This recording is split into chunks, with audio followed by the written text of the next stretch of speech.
So with that, I would like to hand over to the chair of the Urban Working Party, Karen Van Dansing, to share her reflection. Thank you again very much. Good afternoon. Can everybody hear me? Okay. Well, good afternoon. I'm Karen Van Dansing. I'm the Dutch Urban Envoy and also the chair of the Working Party Urban. And likewise, it's a pleasure to welcome you here physically, but also online from both an urban and a rural communities. I'm from the Netherlands, and a country where a lot of people would say there's not a lot of rural out there. We're mainly urban. But this is, however, also not felt like this. I mean, in the Netherlands, we feel this divide between the rural and the urban as well. And I think that comes back a little bit in session 2 with the territorial mismatch, where for example, the assets are in the one place and the returns are in the other. That's very much also felt in the Netherlands. You can sometimes see it also in the voting, political voting.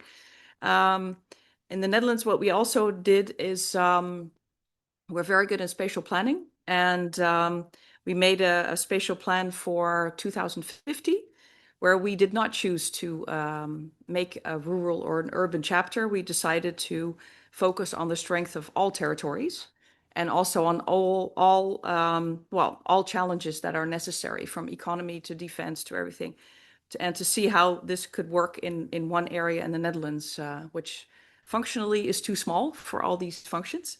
So I think we would need a third of the Netherlands more if we wanted to do everything, consequently. And so we have to actually do more functions in one way. So in that sense, I feel, even though I'm the urban chair, I do feel both sides. And I just wanted to share actually 3 thoughts for this workshop. First is the strategic connection between urban and rural. The second is, pretty much what Dorothée also said about falling short in practice and what kind of shift we need.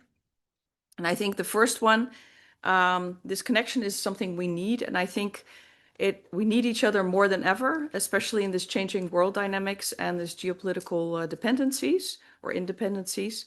And I think it is quite necessary for the performance of both areas, but also of countries.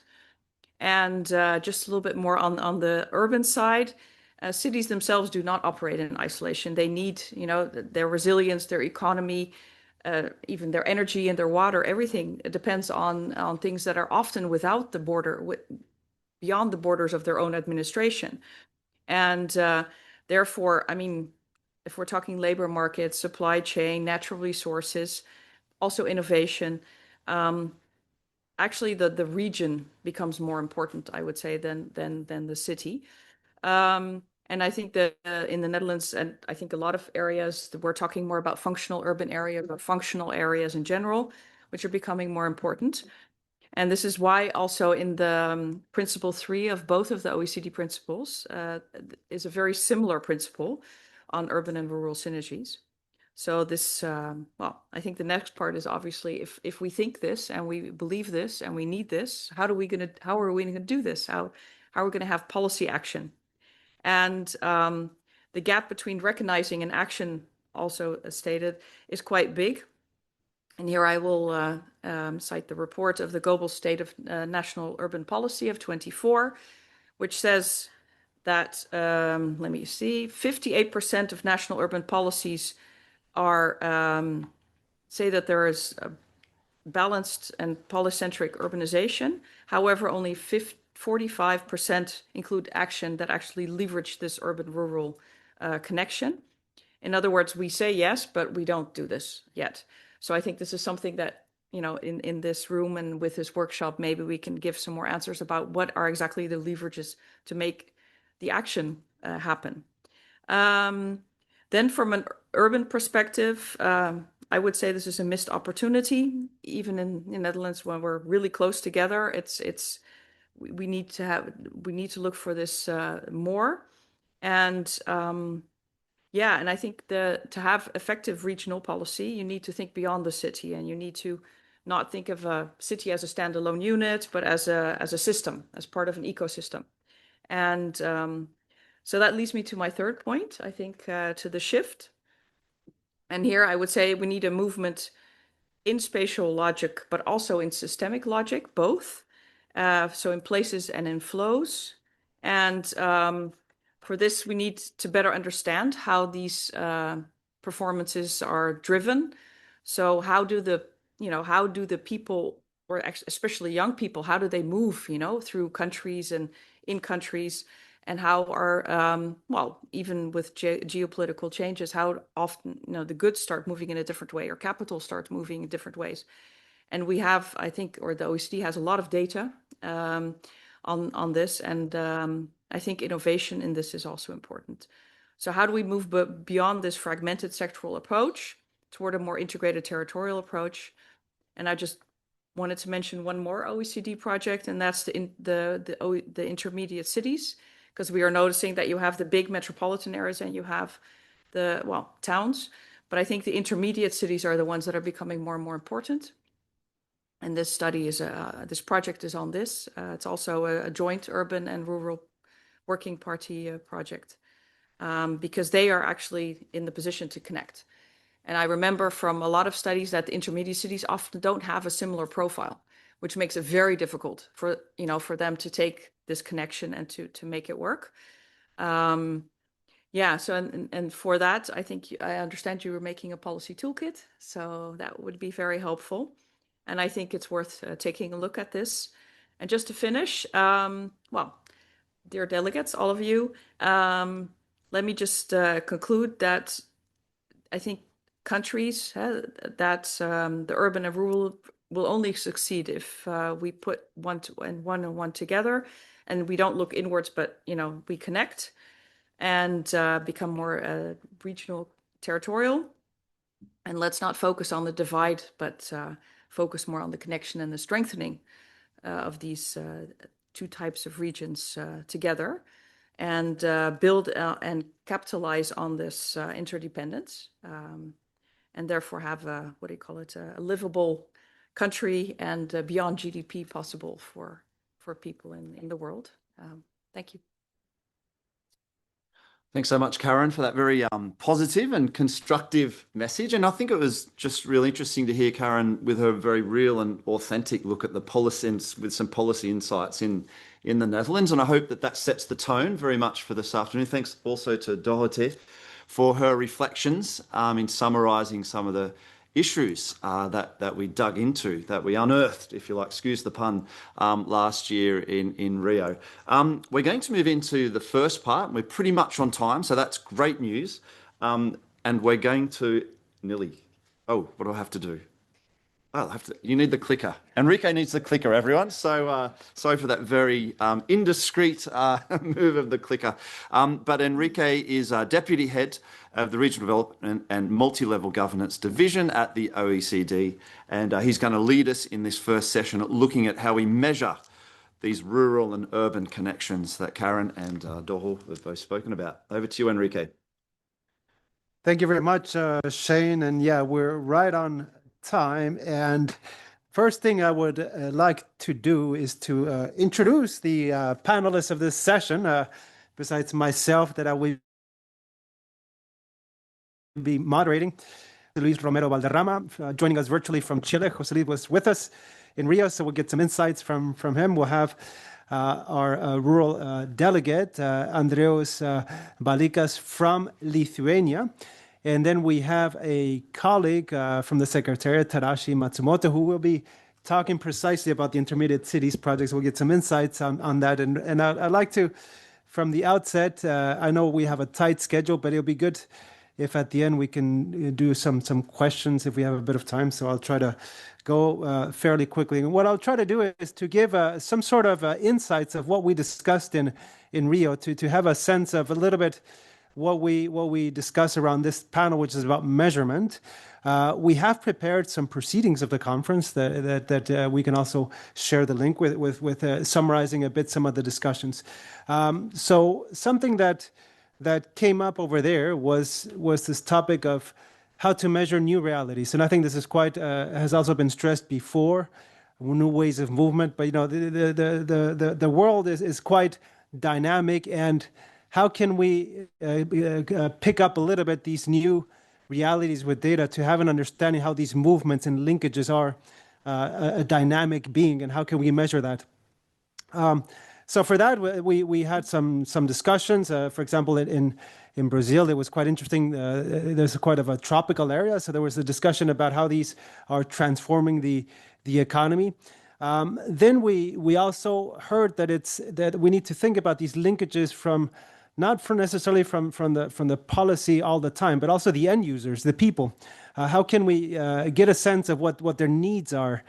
So reaching out to try to better understand what is the important types of linkages from the end user. I think it's something quite interesting to reach the citizens, to have an understanding of how these linkages are affecting their well-being that we heard a little bit before.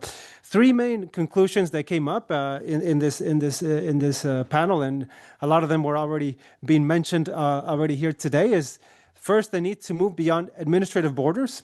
And typically this is very statistical, the distance to the city, but we need to go beyond that. We heard before already functionality, functional rural areas. We heard later about this intermediate cities project. It's quite interesting as well.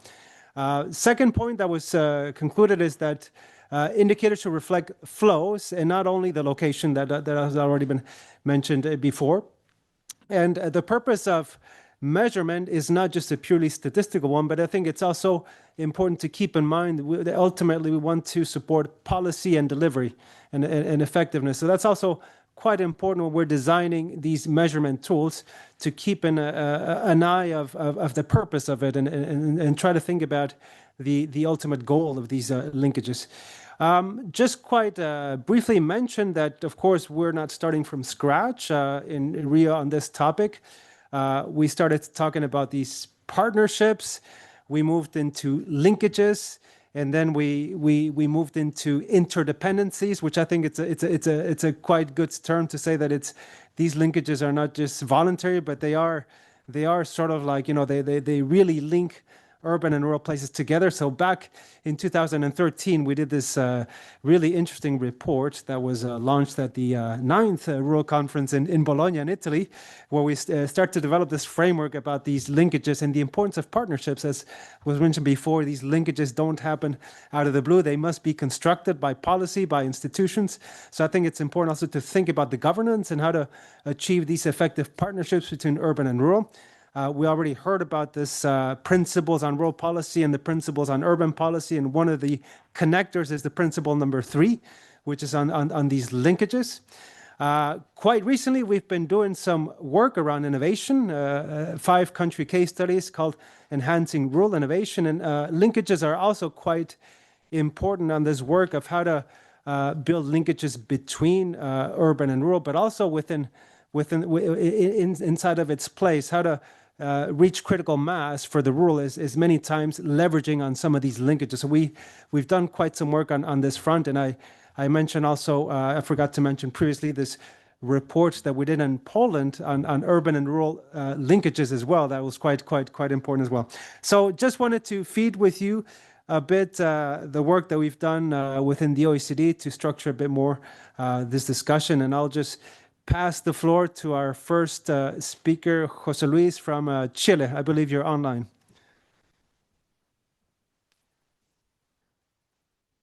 Thank you, Enrique. Can you share please, my presentation? Okay.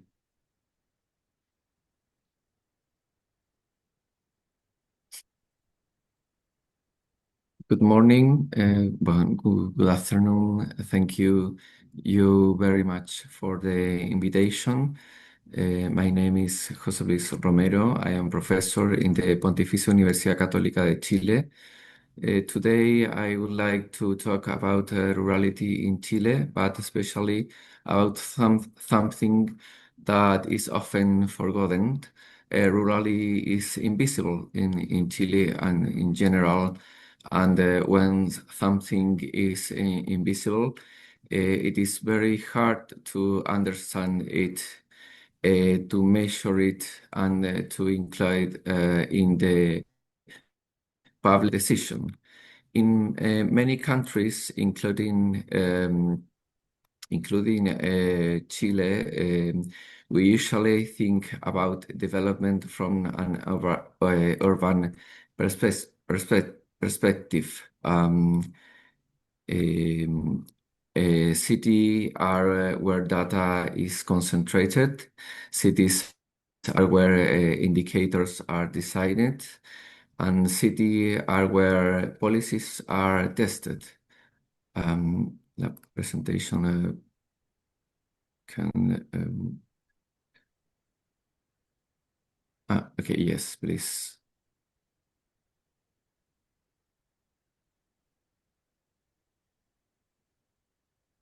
So it but has moved to rural- the next slide, just so you know, and yeah. Yeah, but rural areas are different, not small cities, not empty spaces, but territories with their own logics, rhythm, and needs. In Chile, this invisibility is very clear. More than 80 of the national territory is rural, but most political, economics, and social decisions are still decided as if the country were mainly urban.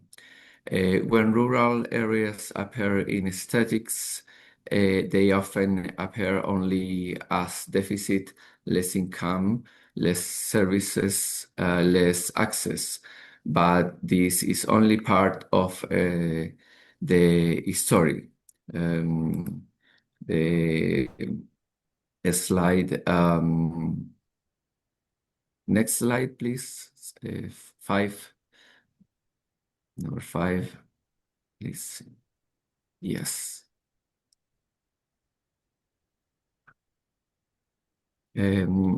Rural territories are diverse. They can be agricultural, indigenous, coastal, mountain, or remote. They are connected to cities through for system, energy, weather, labor, and ecosystems.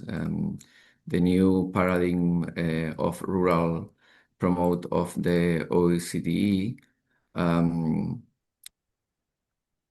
is the new vision. So rural and rural areas are not separate worlds.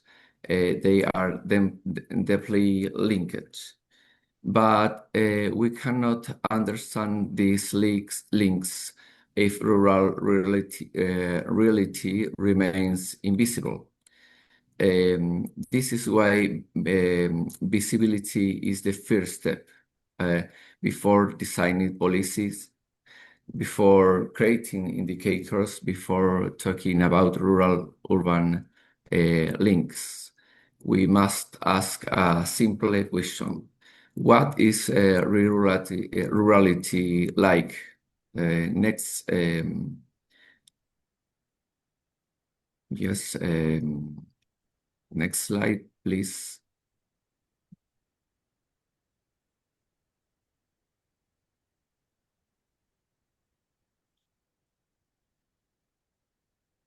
Next slides, please. Next, please. Next. Next, please. Next. Next, please. Next. Next. And next. Yes.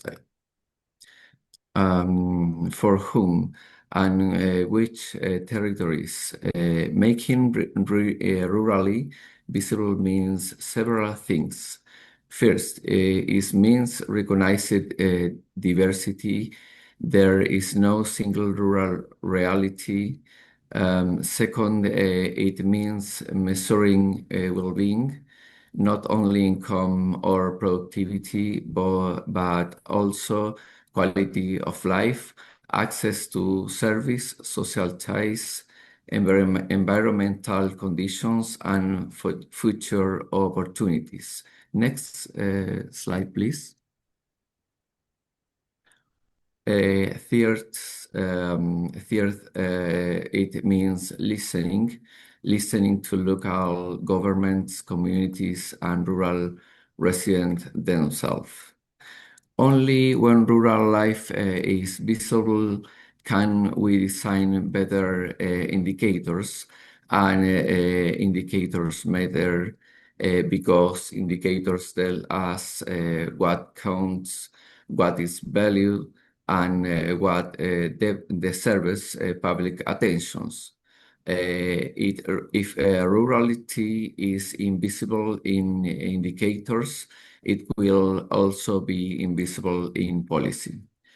Next slide, please. Finally, making rural visible is not about opposing rural and urban. It is about understanding their relationships. Cities depend on rural territories, and rural territories are affected by urban decisions. A sustainable future requires strong, fair, and well understood rural-urban links. But to move forward, we must start with visibility, because we cannot govern what we cannot see. Thank you. Thank you very much, José Luis, for your first presentation. I'll just pass the floor to our second presenter, Andrius Valikas. He's Chief Advisor to the Regional Policy Group of the Ministry of the Interior in Lithuania. Please, the floor is yours.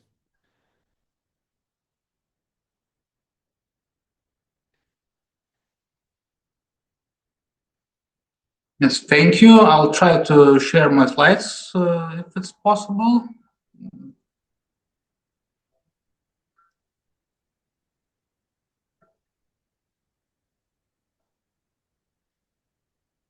So, okay, I hope you see my slides. Yeah, I am Andrius Valikas. Unfortunately, colleagues from OECD found my namesake's photography, so it's not me on a photo, but yeah, I'll try to explain a little bit more about topics which my colleague Andrius Valikas in public administration, working in public administration, is a doctor, is working on the same topic on public administration and public services. The topic we were trying to address in Lithuania when trying to enhance intermunicipal cooperation in so-called functional zones in order to make the systems of cities and rural areas work together. From our perspective, especially in Lithuania, there's not a big difference of rural and urban. We are not Netherlands.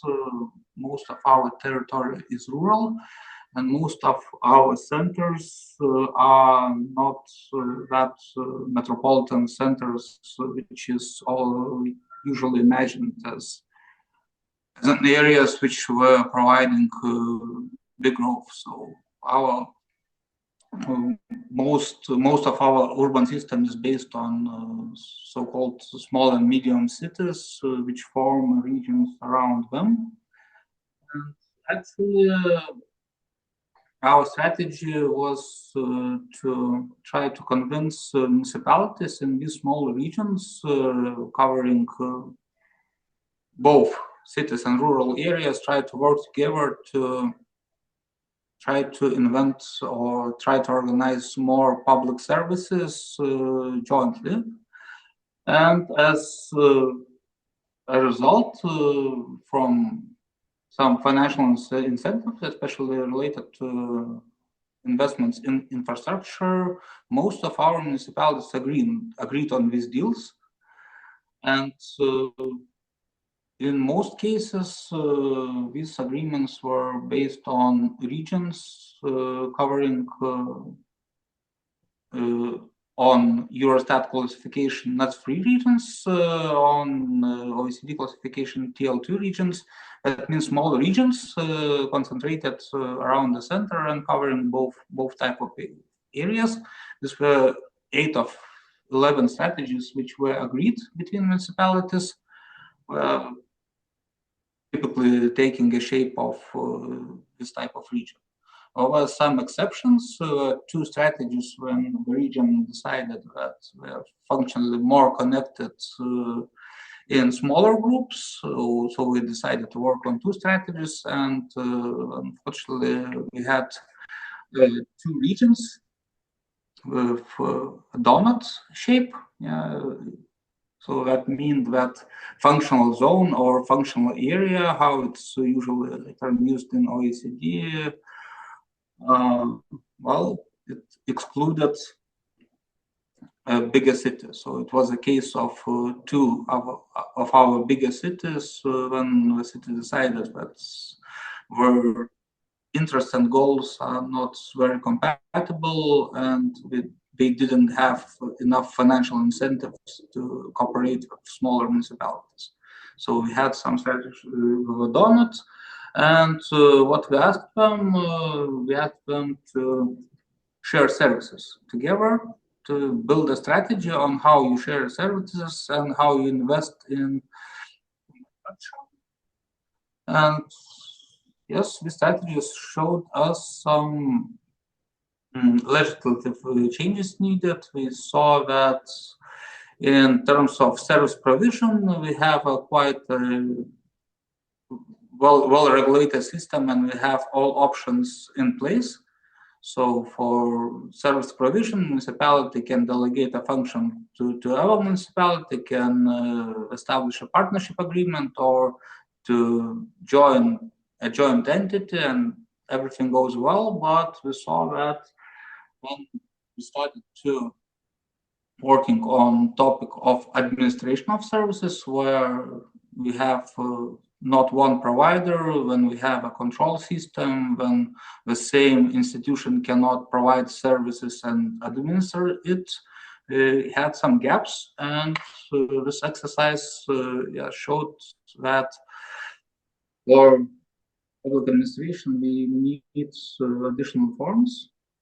That means if we have a delegation of functions between municipalities, and these functions need a control of service providers, you need either to enable a joint entity, joint public entity, or we have to have a possibility for public entity to perform administrative functions instead of municipal administration. So there were two gaps, and we expect that we closed it. And well, from the results of cooperation, also from these functional zone strategies, which were supported from 2020, we saw that, well, certain areas are much easier to establish a cooperation than others. So we have currently in strategies 8 big blocks of public services where municipalities of cities, urban areas and rural areas can cooperate. And well, from 11 strategies, all of them chose to cooperate in tourism services. Perhaps it was the easiest one to do that because there was no need to establish a public administration service. So simply work with a tourist, to work with provision, with marketing, and not a very some serious governance issues. In our areas, yes, SMEs and investment worked quite similar to tourism services, but in terms of our parts, we saw much more challenges, especially in terms of public transport, which was well, our main driver to make a changes in legislation, especially on a possibility to establishing joint agencies between municipalities, and we're now expecting moving forward quite much in and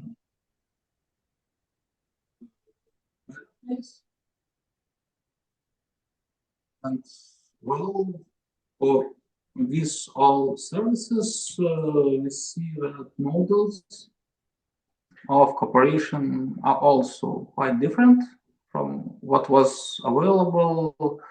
In most cases, municipalities are choosing to cooperate in a soft way. So in most cases, 29 cases of these services jointly provided, municipalities simply agree to work on a shorter term and on partnership agreement, which is softer, which doesn't require establishing additional institutions or setting up some more serious financial obligations. So cooperation is still soft. So Lithuania, I don't know, maybe it's not the best example of showing how intensive or how integrated are the services. So municipalities, in our case, we see that we are in most cases trying to cooperate in soft networks and trying to avoid too much of investment in our parts. And our models are quite rare. And on measuring connections, as also I think the ideal part, which is elaborated by colleagues in indicators group and our working groups, which should provide the cooperation with tools. The main technical or quantitative part could be supply-demand analysis. Our municipalities, which were trying to establish this connection and connections and these strategies, were obliged to provide it to a certain part, but actually there is quite a high limitation on available data here, and in many cases the solutions were quite creative. For example, if we're trying to establish services for businesses, technically we need to know the workforce moving patterns, and in many cases statistics are not enough for direct evaluation. So in many cases we need to use if you can finish the presentation shortly, just to keep. Yes, I'm finishing shortly.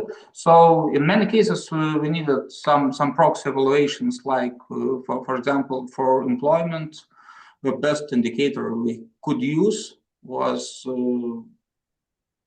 children in preschool institutions, which parents are from our municipality. So in most cases, qualitative approach was better and most practical, and most working approach was political will and communications, which meant all existing and functioning and giving results agreements were based on how local municipalities could cooperate, could talk with each other, and how this process was facilitated. So it's, I think my key point here is still, despite of how the data or evidence is supporting that, if we don't have politicians talking to each other between municipalities, the functional zone can be very formal, very short-lived, and with not much of value. So thank you very much, and I'm sorry for taking more time than I had to. No, thank you. Thank you very much. And apologies if we got your photo wrong. We will make that correction in due course. And our third and last speaker is my colleague Tadashi. So please, the floor is yours. Thank you, Enrique, for this opportunity to talk about our project on intermediary cities. As Karen already mentioned, this is an interesting project to really tackle one of these issues that they're discussing today on urban-rural linkages. And just to give a brief introduction to the project, and then I have only two slides actually. One is this slide, and the other is a case study slide on Romania. Just try to give a little bit of information on the project. So this is we've been working on last 2 years with the support of European Commission. The project is to better understand the functions and the potential performance of intermediary cities for regional development, and then how to unlock the potential.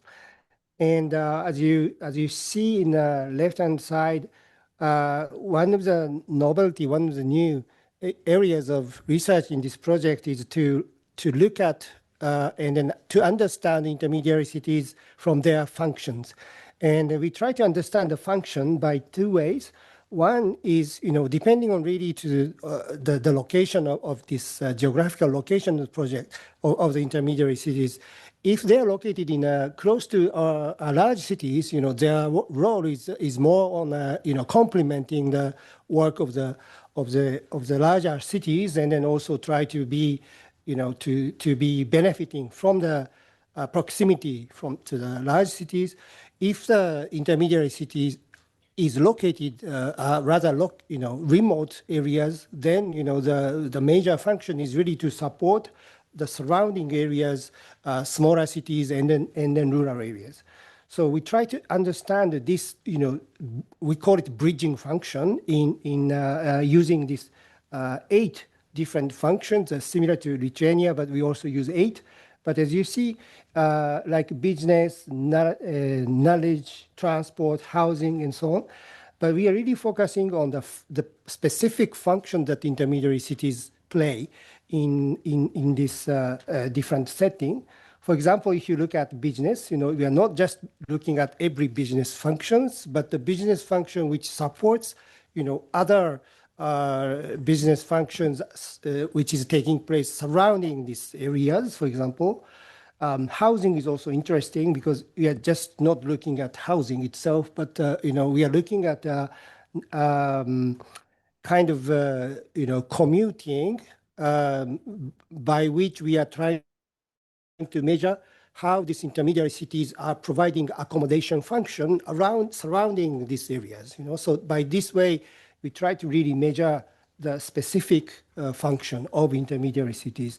And this is actually almost the first international effort to use this function type of analysis to understand the intermediary cities. Just to give a little number, so we identify intermediary cities by size between 50,000 and 250,000 inhabitants as a functional urban area basis.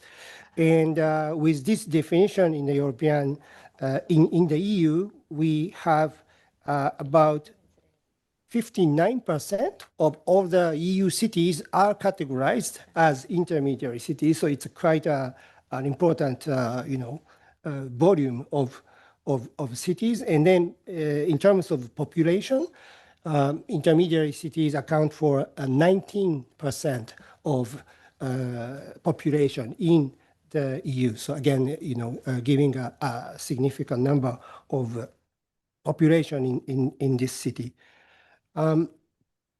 we did, within this study, we did 6 case studies of different types of intermediary cities, all different in types, geographical areas. As I said, we try to understand this heterogeneity of different intermediary cities.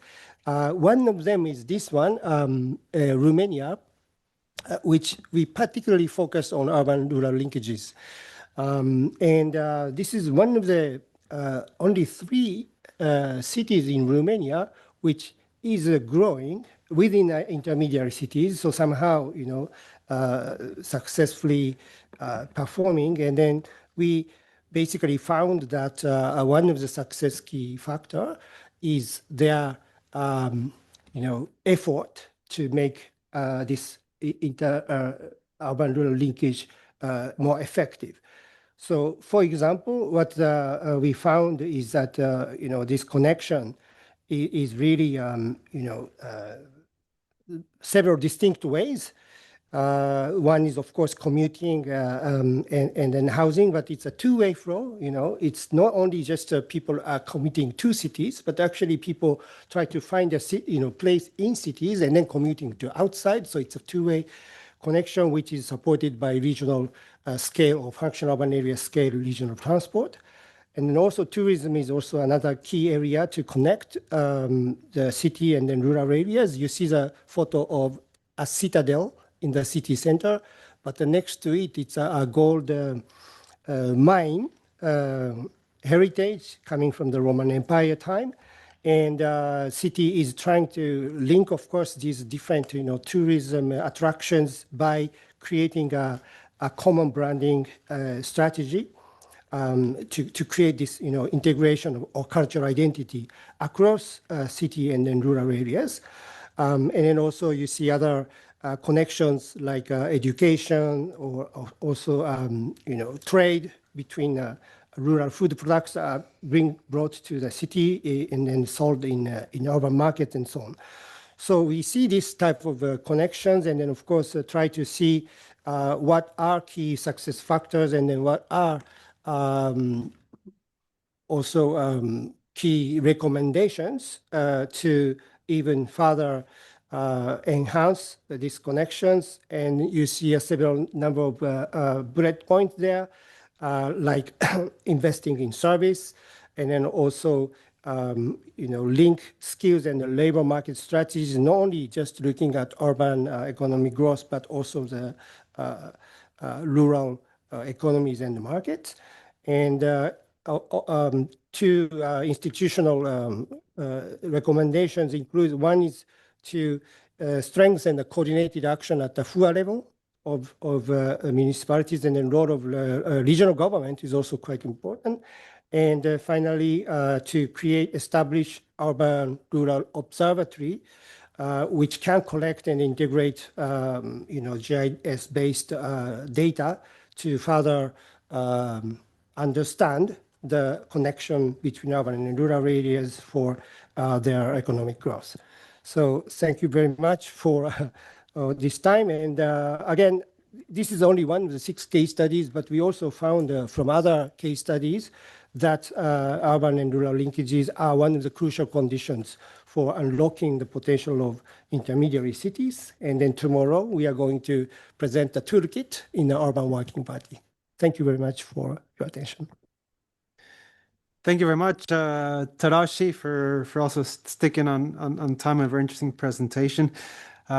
Unfortunately, I don't have time for a round of questions. If we want to remain on time, we're right at the on the dot for the next session. But I just wanted to maybe highlight a couple of takeaways on my side. Is the importance to measure the rural reality. I think from Jose Luis we heard how it's not always captured by the right data. Also quite struck with the different types. There's not a single rural reality, but different types of rural, and the importance to listen as well. We heard also from our second speaker, sort of like a very well-established cooperation framework already with different forms of cooperation, a functional zone. So highlights that these linkages, they each maybe require their own specific ways to measure them, to cooperate.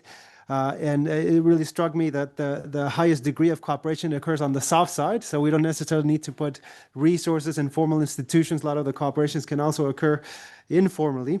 And then the last speaker from Tadashi, on our side of work, we try to talk these rural close to the large cities and the rural close to the small cities. So I think this work is really giving us a lot of new insights on how these intermediate cities and how the linkages with the rural might be occurring differently than the larger ones. And the 8 functions is very important. Almost 60% of cities, I think it's a very rich project, and I'm sure that on the rural side we'll pay attention and see how we can leverage that for moving forward. So many thanks to the 3 speakers for your presentations, and I guess I'll give it back to the chair, to the moderator. Yeah. Thanks, Enrique, and thanks everyone for that very interesting session. Oriana is going to be moderating the next session. I can't see Oriana in the room, and it's not going to be Oriana. It's going to be sorry, someone else. It's going to be Enrique as well. Okay, Back. Standing in for Oriana, which is great news. I might just take a quick moment to plug some of the materials that we developed at the Rural Conference last year in Rio. We did lots of pods, blogs and vids, and the link to those, kind of the link tree, the landing page for those pieces of content.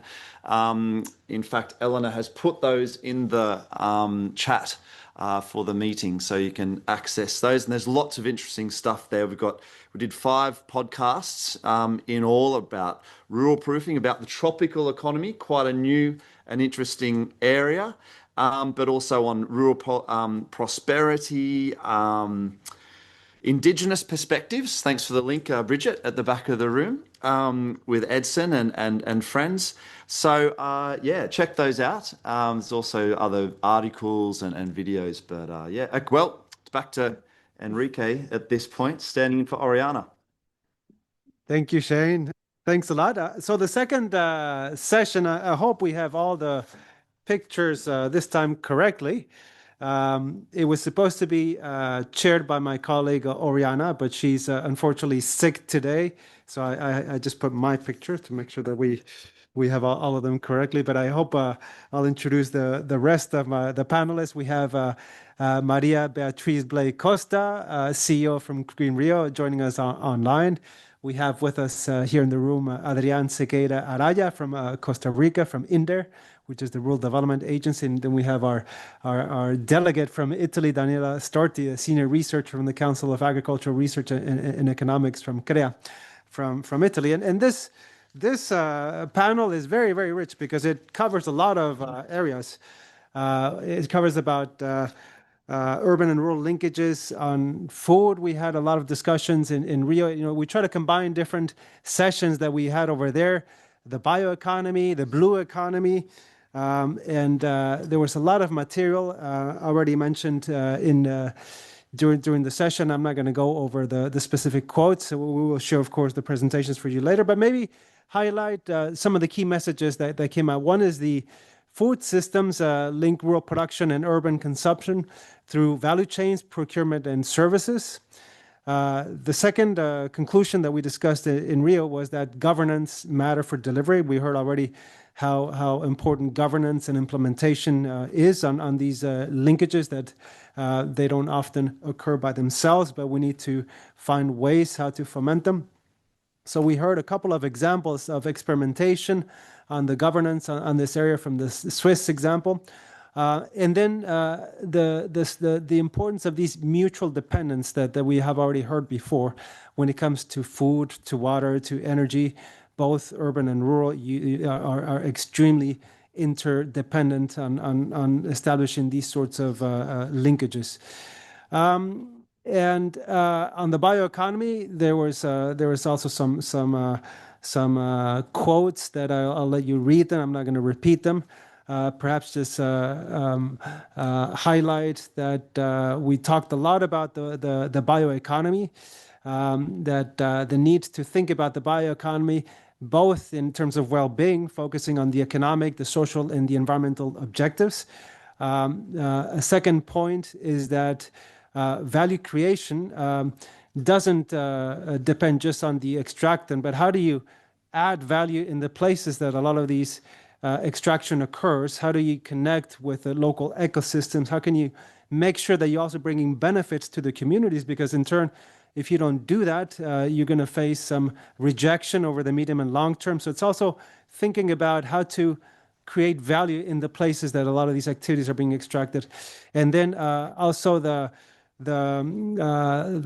need to think about the systemic approach. I think it's quite important that we heard before. So thinking about all of these issues requires understanding the local system and also how this links with national and subnational topics.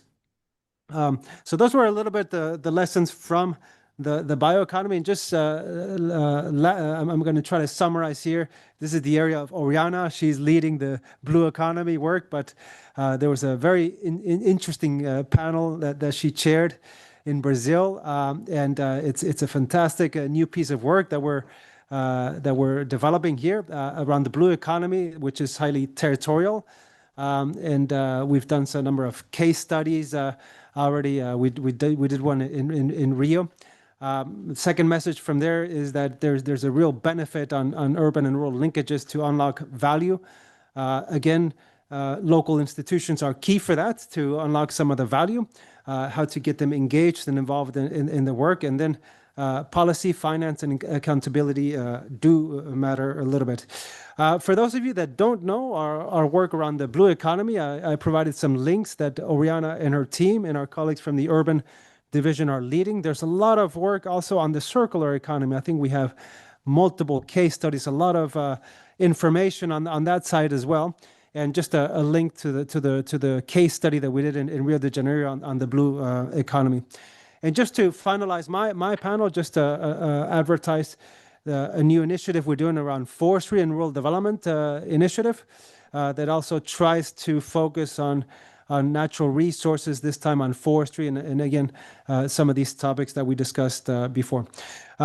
Without further ado, I'll now invite our first external speaker, Maria Beatriz Costa. Please, the floor is yours.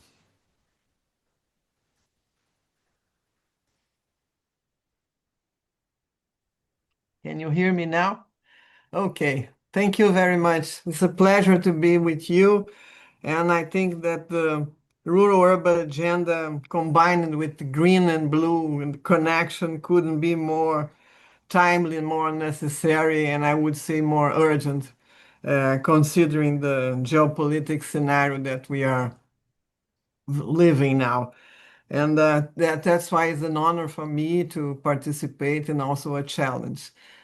For the next, please. I think Henrique is managing, or should I put myself? Yes, thank you. Well, I would like to thank particularly Dorothée, who gave such a nice words in the opening. It was a big pleasure for Rio de Janeiro to welcome you. And as you can see, it was in a beautiful setting, this Museu do Amanhã, Museum of Tomorrow. We also, besides the 2 days that we spent there was also a Green Rio Day, there were cultural visits, so it was very intense. And a word of thank you, a big thank you for Betty Ann, Helena, Henrique, and all the team that was there, the OECD team. I think this was the start of a very important Latin America roadshow to discuss rural development. Well, the next one, please. Over 2 days, 42 speakers addressed strategic topics, as Henrique already shown, related to rural-urban connectivity. But it was curious that in almost all of them mentioned the importance of integrate green and blue economy. So you see it in this beautiful picture. For Rio de Janeiro, this is important also after this event, was like a turning point. And because, of course, the published that we have already regarding blue economy has becoming a public policy for state of Rio de Janeiro, and this is ongoing on 2026, as you will see later. And I also put the link, Eliana, so you can see that I'm always promoting as far as I can the fantastic job that you did. The next one, please. There are some aspects linked, rural, urban, and green-blue connection all together. For instance, the integrated watershed management, rural areas act as the source for urban water security, while urban areas depend on rural stewards for water quality. Mitigating urban sprawl, implementing green-blue belts, wedges on greenways, helping bridge urban and rural areas, curbing spatial fragmentation, and also protecting natural resources. Regional sustainability and resilience. The rural-urban partnerships are necessary. A mitigating challenge for flood risk, which is something that takes a lot in Brazil, and managing resources at regional scale than the purely urban one. So link the rural-urban green-blue is an equation that's a winner combo, I would say. Ecological connectivity, green-blue integration connects urban public spaces with high-value natural landscapes, forests, wetlands, and surrounding countryside, enhancing biodiversity and providing recreational spaces. The next, please. And this is an example for all the topics that we mentioned in the slide before. Then it was very important that we had the opportunity to show this to our visitors in this event in the state of Rio de Janeiro. One of the main examples of future gardens is the Parque Orla de Piratininga, is in Niterói, which treats more than 35 square meters of vegetated system to clean water from urban rivers and rainwater, without the use of chemicals, technological based on plants and microorganisms. And in terms of environmental sustainability, the Parque Orla de Piratininga, Shore Park Piratininga, is currently the largest project in Brazil that uses nature-based solutions. So it was a wonderful opportunity for the visitors of the conference to know this park. The next one, please. I bring also here some examples and solutions that are working together. Green and blue economy. Cities such as Beijing and Berlin are integrating blue-green system to manage water runoff and improve flood resilience. And in the rural-urban partnership, projects focus on circularity, as Henrique already shown, wastewater treatment, allow for a better management of resources, such as using treated water, urban, peri-urban, and rural irrigation. The state of Rio de Janeiro is already doing this as part of the public policy of sustainability. And reevaluation of spaces, agriculture and forests are being reevaluated as a critical infrastructure. I think I would say more than infrastructure, as strategic players in the scenario we're living that provides essential service to the cities. It cannot be invisible, as my colleague from Chile mentioned. The rural is absolutely strategic. The next, please.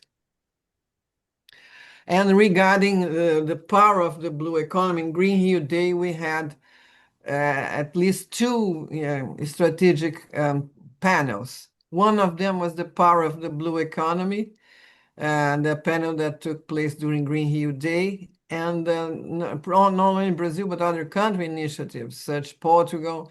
And we are also, the day after tomorrow, I'll have a Zoom with Sweden regarding blue economy too. So I think we are having a very interesting network regarding blue economy. And of course, OECD is very important in this network that we are building on this scenario. And Oriana, our dear Oriana, we're missing you here, Oriana. OECD presented the blue economy in cities and region, contemplating the territorial approach, as Henrique already said. And Ana Ashi, Undersecretary of Water Resources and Sustainability of Rio de Janeiro, participated in this panel, and she highlighted the partnership of the Governor here with OECD to be continued in 2026. Here I ask permission to do a parenthesis just to mention how important it was the participation of Anna Ashe and her team during the construction of all the way before the OECD meeting. It was a very intense participation. And so my message for her team and to herself is, guys, you did well. You are the greatest. Together with the team of OECD, Betty, and another big thank you to you too. The next one, please. Rivers. This is something that Brazil finally, I could say, is giving a special attention. The blue economy is not only limited to sea, to oceans, extending the responsible management of rivers and water bodies that flow into the ocean. They are crucial to coastal health. And this has been working not only in the state of Rio, but also São Paulo. Transport and logistic rivers are essential of freight transport routes, facilitating the trade between the interior and the coastal parts. They didn't had, I think, for till now. Now they are waking up in Brazil for the importance of the rivers and the blue economy too. And Brazil river navigation is very important, especially in the center west and the north. And it's involving market with its own characteristics. So this is auspicious news, good news. The next one, please. Well, blue economy, where the COP30, echoes from COP30 was the name of the panel. That were a lot of people very much interested in this panel, because for the first time, blue economy was included in the COP30 agenda. And also the first time that the relationship between climate and cities was also present in the COP30 in Belém, Brazil. So it's already COP31 is already considering how to discuss blue economy and climate. So you see there were strategic moments that we must pay attention. There are turning point moments that sometimes you don't realize how important they were, but it's already ongoing. Blue economy and agribusiness is something that's growing also in Brazil. In this very moment, Álvaro Werneck, who is the director of projects of Green Rio, he is in Germany. He participated in the innovation and agribusiness meeting, international Brazil, Germany, and it was talking exactly about blue economy. And today he is at the Hanover Mass, also making contacts regarding blue economy and green economy. So we are in the same mood. Everybody is thinking blue, everybody is thinking green, everybody is thinking rural and urban agenda. And in agribusiness, they are talking about innovations in algae production for biostimulants, food supplements, biofuels, biomaterials, aquaculture, among others. Henrique, we had the pleasure of having him in this panel of COP30 when he commented about the OECD COP30 virtual pavilion that covered a wide range of topics and brought together leading experts, policymakers. Thank you very much once more, Henrique. The next, please. And not to say that I'm talking only about Rio and North, and I must talk also about São Paulo, because FAESP is the Federation of Agriculture and Livestock of the state of São Paulo. And we have been in contact. Green Rio is developing some partnership with them regarding how to link exactly what we are discussing here. A rural-urban connection, green and blue economy. So it would be very interesting if we could bring them to our panel, to our discussion, because they represent the interest of rural producers in São Paulo, already committed to sustainable agriculture, and their network contemplates 235 rural unions and 360,000 rural properties. So there are small properties, but if we manage to link them, to commit them with the rural urban and the green blue economy, I think it will be another important step. The next one, please. The benefits of a connected approach.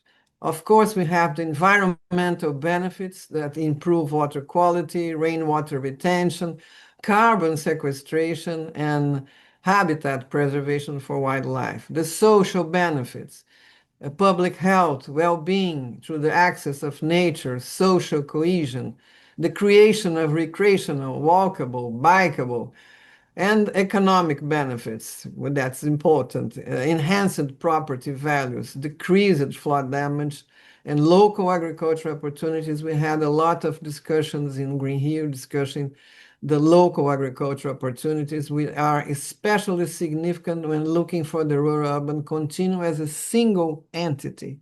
It's a single entity. I would like to underline this. The last one, not the last yet, the next one. Almost the last one. Challenge.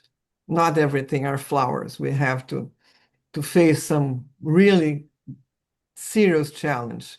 For the ocean, I would say marine pollution, plastics, chemicals, sewage, overfishing that depletes global stocks, acidification and warming of the waters, loss of coastal habitats, and the need for governance for a sustainable blue economy.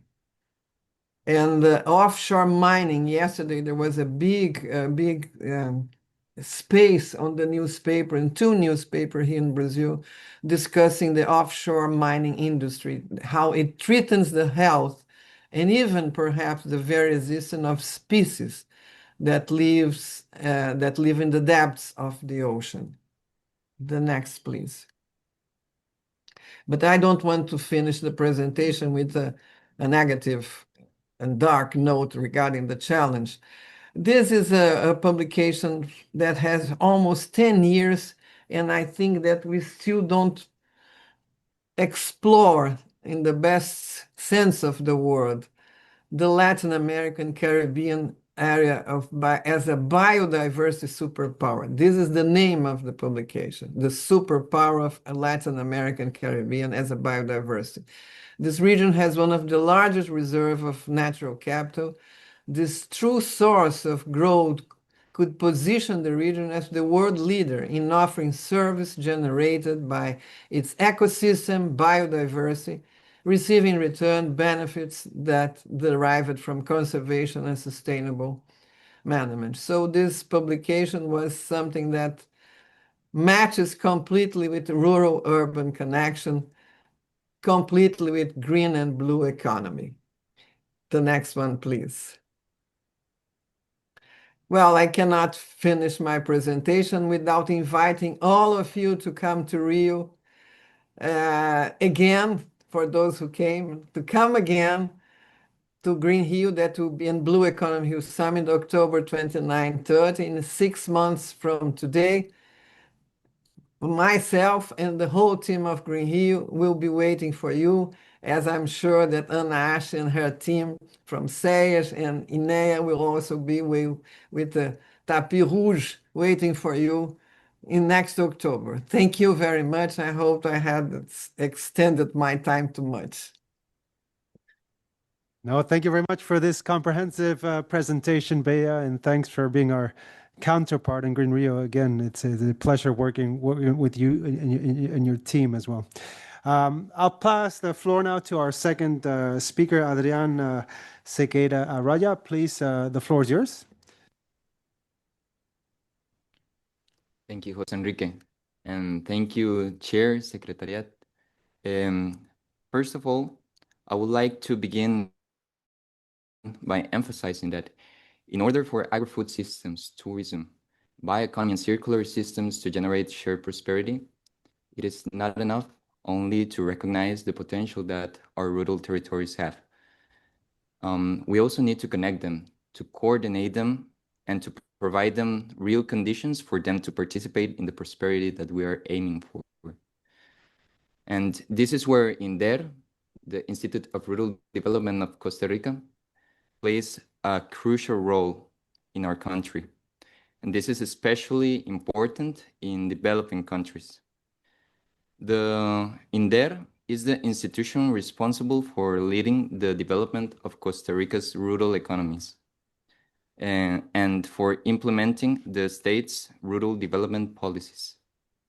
DINDER is key for closing socioeconomic gaps between rural and urban areas, promoting intermediate cities, more balanced territorial development, and preventing it from concentrating only in large cities, which we already know that leads to widening inequalities between communities.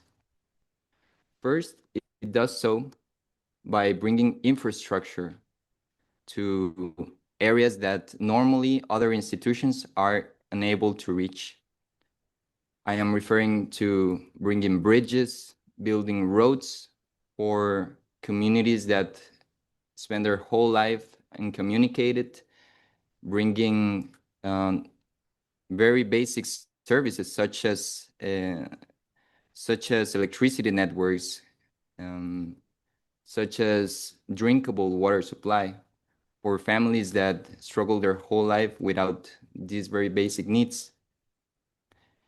And it's not just infrastructure for development. I mean, it's not just infrastructure for a social benefit, but it's also infrastructure for development. It's what makes economic activities to produce. It's what makes tourism to arrive to communities. And it's what makes people stop being marginalized. Second, it does so by coordinating efforts with other national institutions, with local governments, with community organizations, and with productive actors as well. Because in rural territories, the situations rarely depend on a single entity. So we have to engage all of these organisms. And that is why in their value often lies in its ability to bring actors together and to unblock processes and to turn territorial needs into concrete projects. Third, it does so by strengthening governance. The Territorial Councils for Rural Development is a crucial space in the communities where it is possible to set priorities from the bottom up, from the people that live their daily lives, and they get to see exactly what they need. So that's the space for them to communicate to the higher agents what the priorities are. And this is where governance stops being an abstract concept and becomes a practical tool for organizing the development of a community. This is also complemented by the support that INDER gives for associations, for cooperatives, which are essential for sustaining our rural economy. Because INDER does this by providing infrastructure, also technical assistance, productive technologies such as drones or, for example, precision agriculture tools and softwares to cooperatives and agriculture cooperatives that are advancing in these areas. Because and through this support, local initiatives are better positioned to add value, to create employment, and they are strengthened in front of the economic environment that they are exposed to. In this same spirit, INDER also provides bioeconomy and territorial rural development through initiatives such as Más Natura, Más Rural. This is a project that is standing out as an initiative to develop that we are developing together with the UNDP, Biofin, and the Nature Investment Facility. This is aimed at supporting rural women's enterprises in the Brunca region, which is the region in the south of the country. This is linked to small projects and enterprises regarding natural medicine, natural cosmetics, ecological agritourism, and in general, entrepreneurships that have like a very strong territorial identity, and also that respect the rational use of natural resources. In other words, if we want agriculture, tourism, bioeconomy, and circularity to generate prosperity in both rural and urban areas, we need institutions like INDER that connect infrastructure, services, organization, innovation, and governance. Thank you very much. Thank you very much for the presentation. And without further ado, I'll pass the floor to our third and last speaker. Daniela, please, the floor is yours.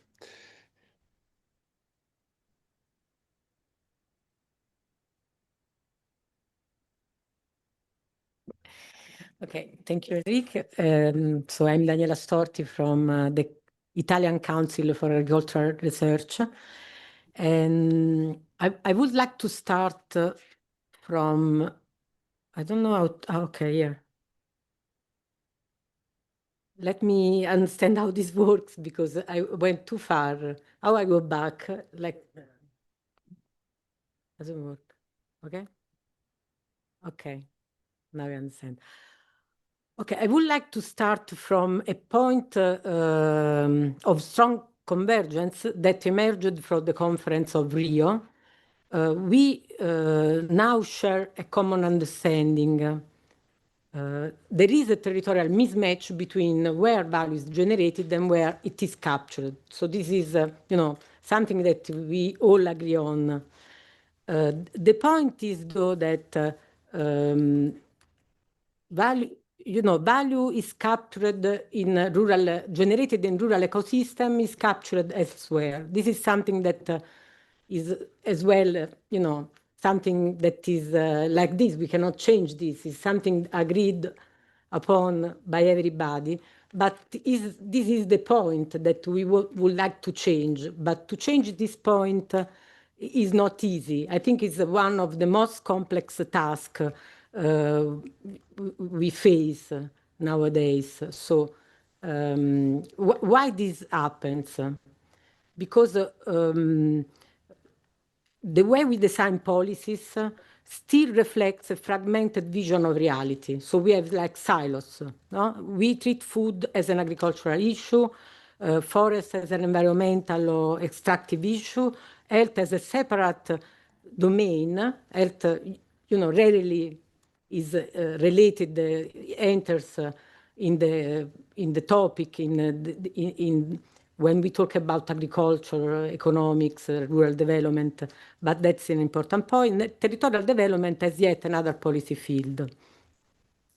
But the truth is that these systems are not separate. They are deeply interconnected. But as long as governance remains fragmented, value will continue to flow unevenly across territories.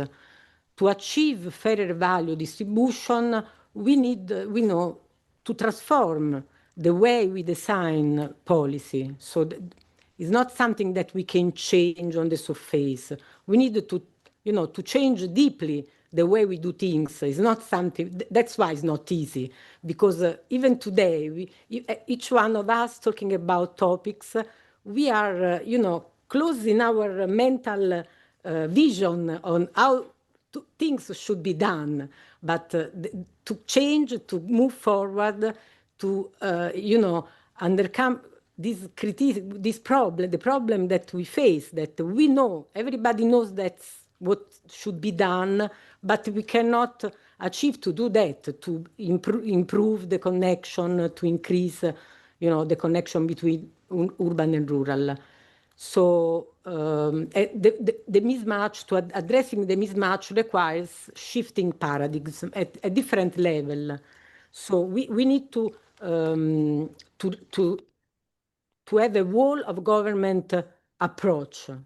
For instance, when we talk about food, we talk about health of people, we talk about equity, because I want to buy, I like good food, biological food, but I not always can afford to buy that. So we have all the, every sector should be involved. So we need to build the policy together to have an approach that implies the collaboration across different sectors, and this is not easy because we are not used to do that. And multi-scalar governance, we talk about territories, but in local place we don't have all what is needed to have innovation, to share, to produce value. So we need to have a multi-scalar governance. So very complicated. We are talking about very complicated things, but I'm aware of that, but that's the truth. And the last thing, we also need to change, to rethink the human-earth relationship. The things that Adrian was saying, that, the marginal areas, are always more and more marginalized, depends on how we see the world. Human is over nature. Human exploits nature. Human uses nature to produce economic value. But we need to change this as well. So we need to change everything. I know that it's difficult, but that's true, because to have the mutuality between places, we also need to look at things in a totally different way. I want to go deep. I just give you a glimpse about things that we are doing in Italy that can help, this transformation. So to transform, we need to move from theory to transformation. To do this, is required to test new models, to build new approach, to develop new narratives, but also to collaborate across different levels of government and different sectors. So what we do in Italy through the National Strategy for Inner Areas, in Italy we are experimenting since 2012. That's so lots of years. How many years? I didn't think that were so many years. We are experimenting with place-based approach that try to align different policies around specific territorial needs. So in this, we try to build a multi-level governance, but also to put together different sectors to share solutions, like, for instance, transportation, health, school. So we have this. We have been trying to do this, but it's not easy. Of course, we do this on more marginalized areas, but the importance of connection between rural and urban came out a lot of times. There are areas that are selected that are in the metropolitan areas of Rome, like Terre di Pregio, that is this one new area that we selected in the last programming period, and is very close to Rome. And there, the importance of linking urban and rural is a basic, fundamental point that the strategy is trying to make. And other things, okay, we shifting, okay, about CREA. Okay, I do things with CREA for supporting government in policy implementation, but we also develop innovative project with CREA. CREA is, as I told you, is Italy's leading public research body on food, nutrition, and agriculture and rural policy. Through the network, we have a network of 12 national centers all over Italy, and we cover all the spectrum, not only territories, but also all the spectrum of food system and rural development. So we can play, I mean, the Institute can play a role in connecting research, policy, and practice to support the transition towards more sustainable agri-food system and new policy approaches. And this is what we're trying to do at the moment with a few projects we are developing. Is just to give you a glimpse, like the one I love more is the School for Young Shepherds, that was developed in collaboration with an NGOs, that is National Association Riabitare l'Italia, and is very, is based on evidence, like we base the idea of this project on a survey on young people living in inner areas in Italy, in more remote areas in Italy. Two main results were we didn't expect. One is that young people, they don't want to leave. 70% almost of the people living in rural areas, they would like to stay. And another point is the relation with nature, the vision of nature. They see nature as a place where to find inner balance. So there is a vision, there is a way that reminds us about the need to change, to shift the relation we have with the planet. And on this, we built this project that was meant to help people, young people, that they want to start a pastoral activity, shepherding activity in mountain areas in Italy. And this, what we discovered is that there is great interest around this idea because, and also that people living in cities, young people living in cities, they are interested in this project. And I'll show you after the numbers.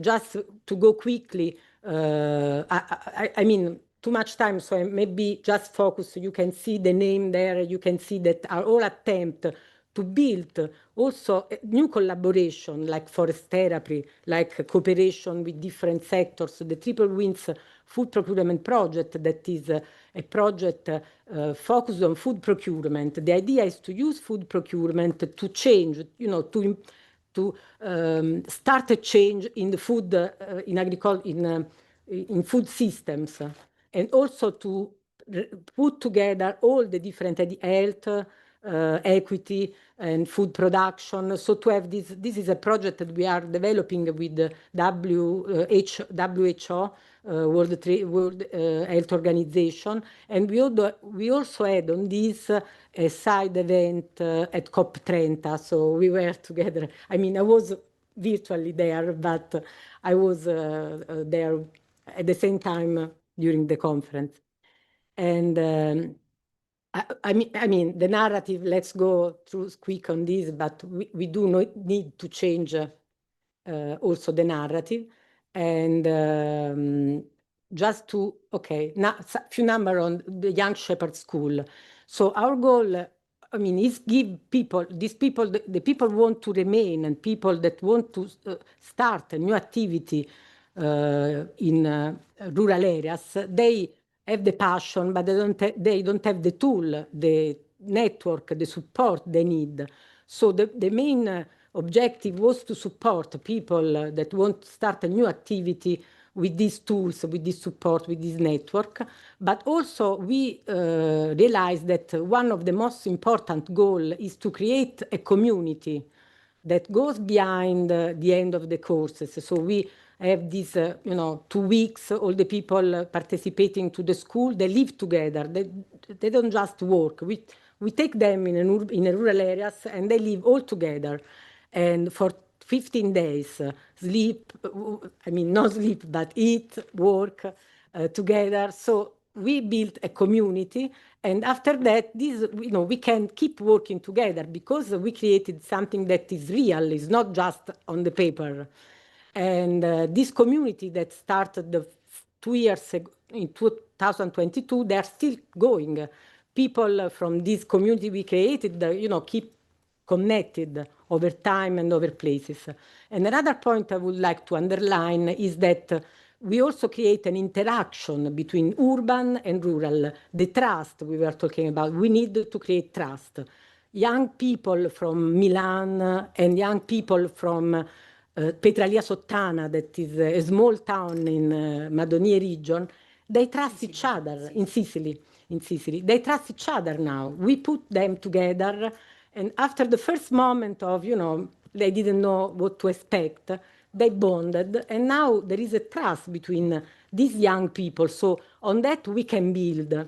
So, I mean, this kind of, we need projects that are innovative and that think about also what people need, and start from this to build, a new way and to identify a new way to build policies, because this kind, this project can be the base to build also agricultural intervention measure for young people that want to start a new activity.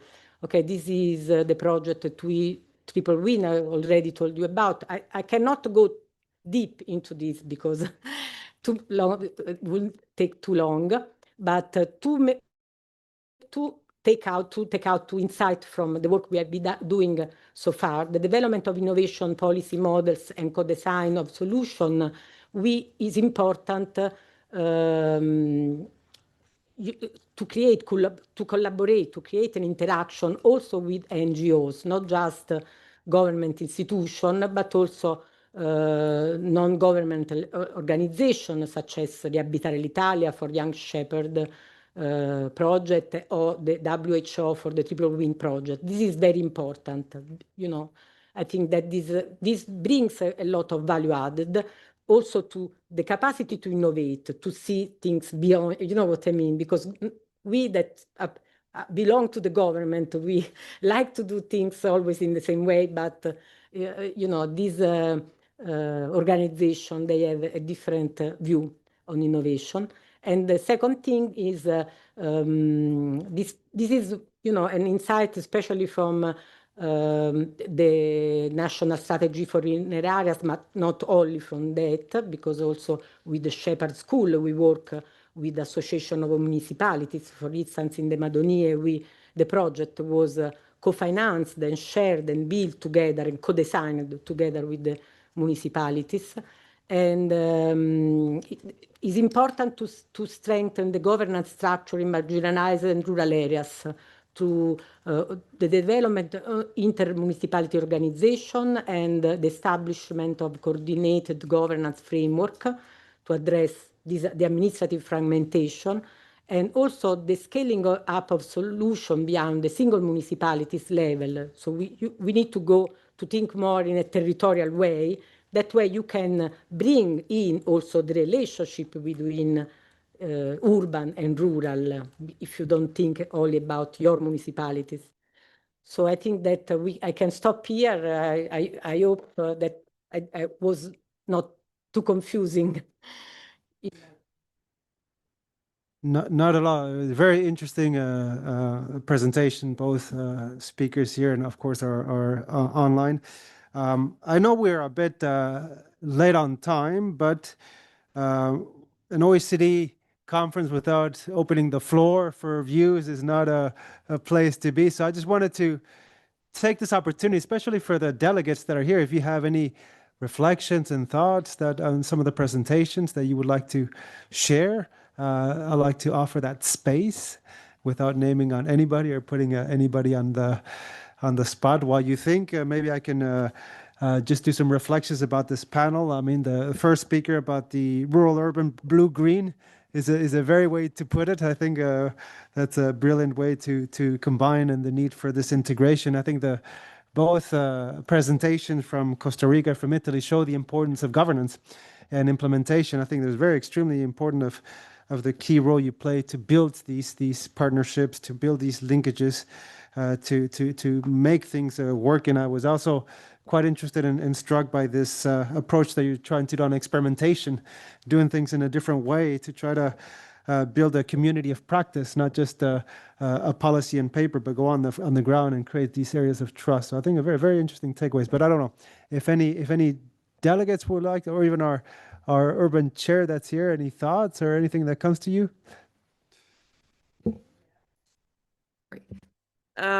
Maybe not so much as urban chair, but before I was urban envoy, I was responsible in the Ministry of Interior, actually at a national level, for declining areas and cross-border areas. So I have quite also a lot of experience there. And what I noticed that I think most countries are organized the strongest way they're organized is sectorally, ministerial. And that's in the same European Commission. I mean, it's on many levels. And what I noticed that works, because we're talking a lot about governance, is that if you make high-level civil servants like DGs, SGs, whatever, in sectoral ministries responsible for like a regional deal or a coordinated country action where you diversify the different interest areas or territorial areas over different sectoral ministries. That creates more ownership. And I think that that's like the start, because you have to put people in the environment themselves. You have to make them part of the territories, because they're very focused on their responsibility from a sectoral point of view. And it only works if you put, the people in the territory and you make them look at it in a different way and make them responsible for it in a different way. Whereas even then, the next level would be to make ministers, for example, or responsible collectively, for certain territories without, well, there's one challenge that they might just run a little bit harder for the one region than the other. So you have to watch out with that. But those are interesting governance approaches that in the Netherlands we have a lot of experience with. We're still using them also in the spatial plan. And I think that helps. So that maybe just a thought. Brilliant. Any other views? Looking around the table. Well, maybe on the next one we can also offer with knowing that we might go a bit over time. But with this, I'll give it back to our moderator.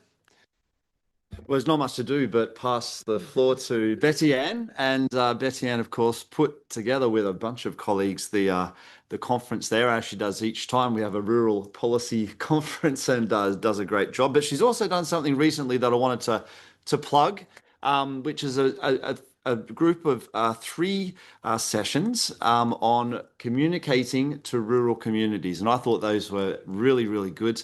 Had the chance myself to participate, and do check those out. They're on the YouTube channel for the Centre for Entrepreneurship, SMEs, Regions and Cities. And well done to Victor as well, and Betty Ann and the team. But over to you, Betty Ann. Thank you very much. And my job is I got the exciting session. So I got the one on AI and innovation. So just a quick recap for you on what we talked about there. And I wanted to say that it was a really interesting session, because while it was on AI and innovation, it was kind of am I doing it wrong? Okay. And we're missing a picture, so I apologize.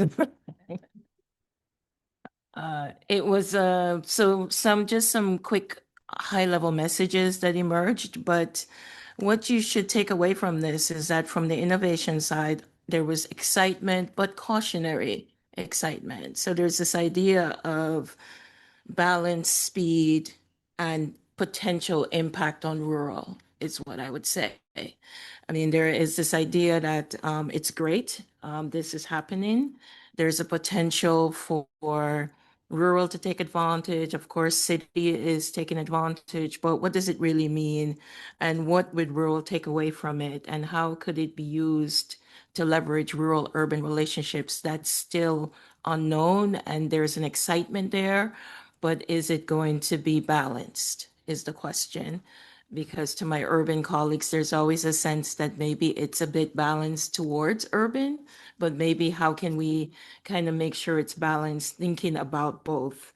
There was a really interesting presentation about how farmers are already benefiting from AI. So they're already building it into their systems. It's connecting their networks in the supply chain. So of course, farmers are also innovators. So it's not that surprising that they would already be taking advantage.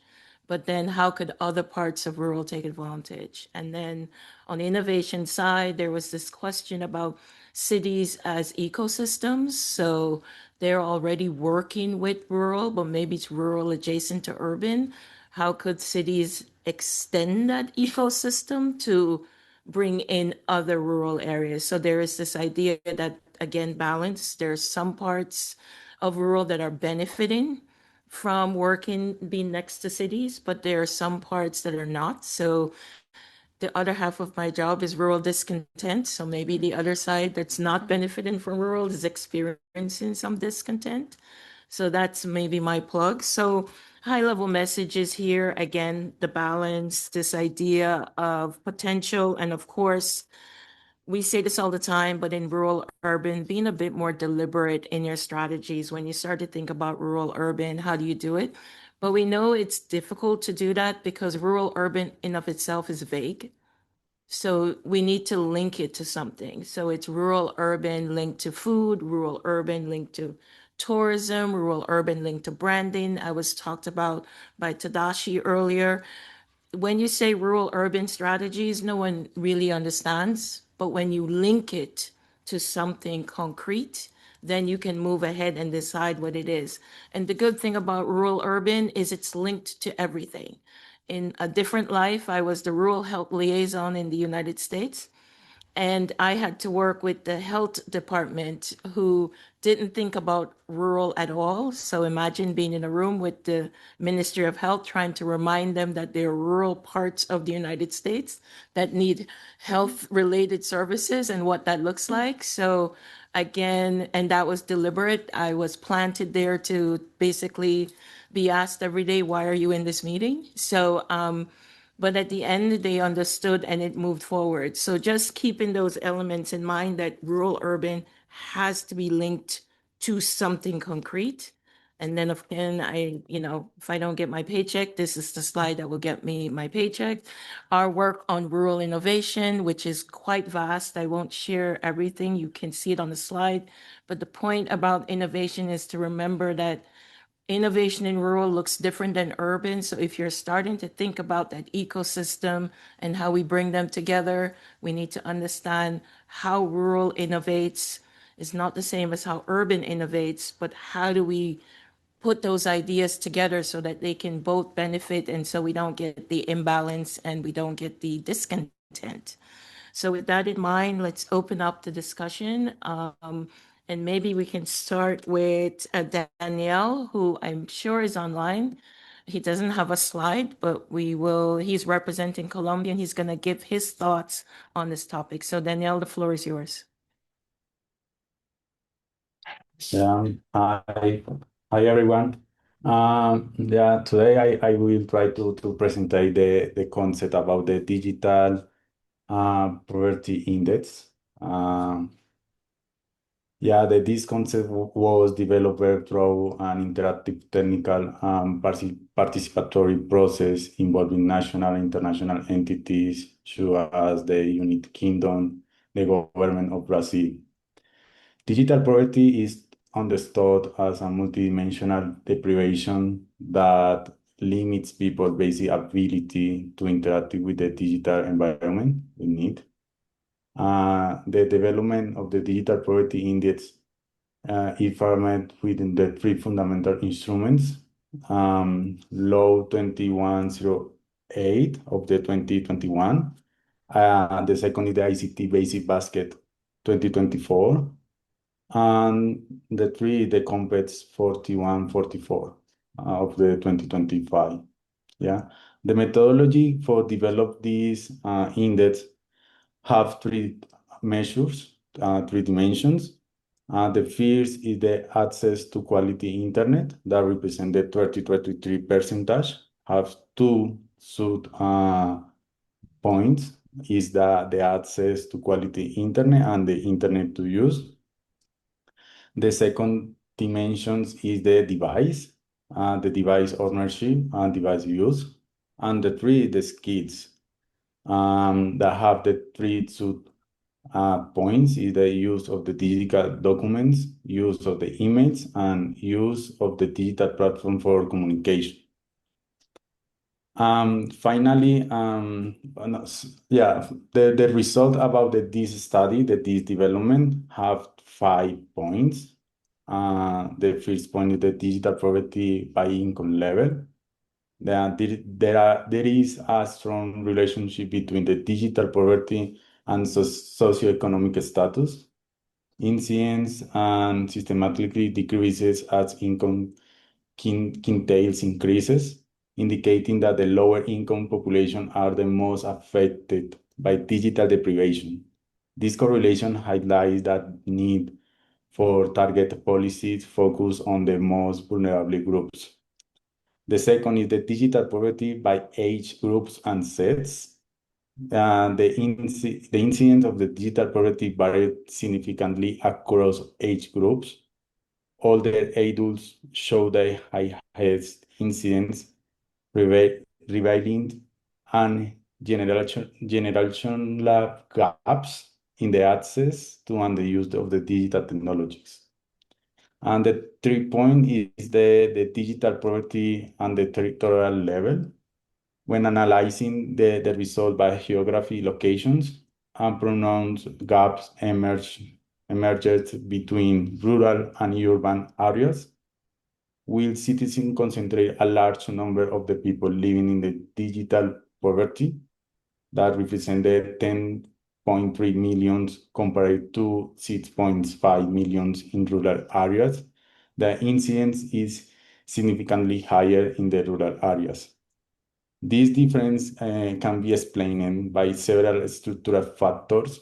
In rural areas, low population density and geographic dispersion increase the cost of expanding connectivity networks, reducing incentive for private investment in infrastructure and limiting service quality. Overall, the data show that the rural areas face a more structural front of digital exclusion linking to access and equipment conditions, while urban exclusion is more functional, associated with the skill need to effectively use digital technology. As a result, the digital poverty differ and more this.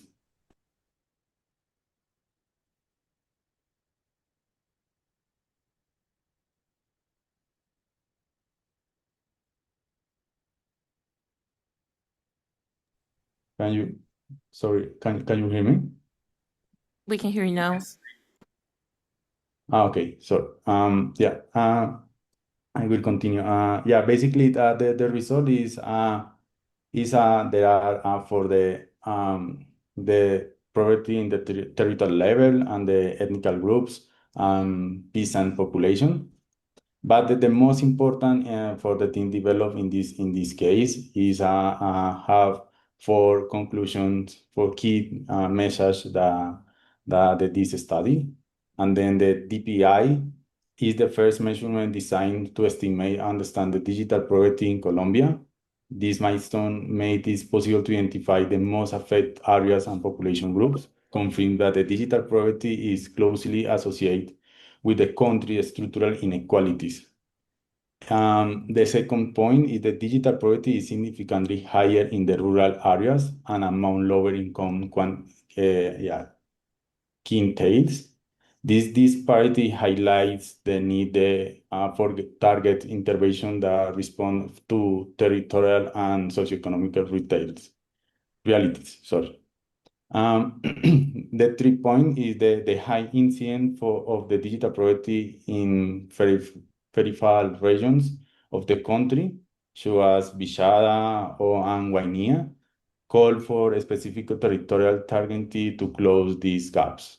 And finally, reducing the digital poverty requires coordinate actions between the public and private sectors to consolidate strategies that not only close existing gaps, but also promote an activity digital society. Thanks for your attention. Thank you. And thank you for the really interesting presentation. Wanted to switch now to Lucas to give us a kind of an overview or maybe an introduction to some really interesting work that's being done that links things about rural, urban, and AI. So floor is yours. Yeah, thank you very much. I'm not sure how much I'm contributing to the urban-rural linkages here, but perhaps I can provide some insights on the broader geography of the impact of generative AI on jobs and on different people in different places, in essence, with some considerations on why it matters for, of course, both urban and rural areas. When we started this work, and I should say, we produced a major report on this geography of generative AI a year and a half ago.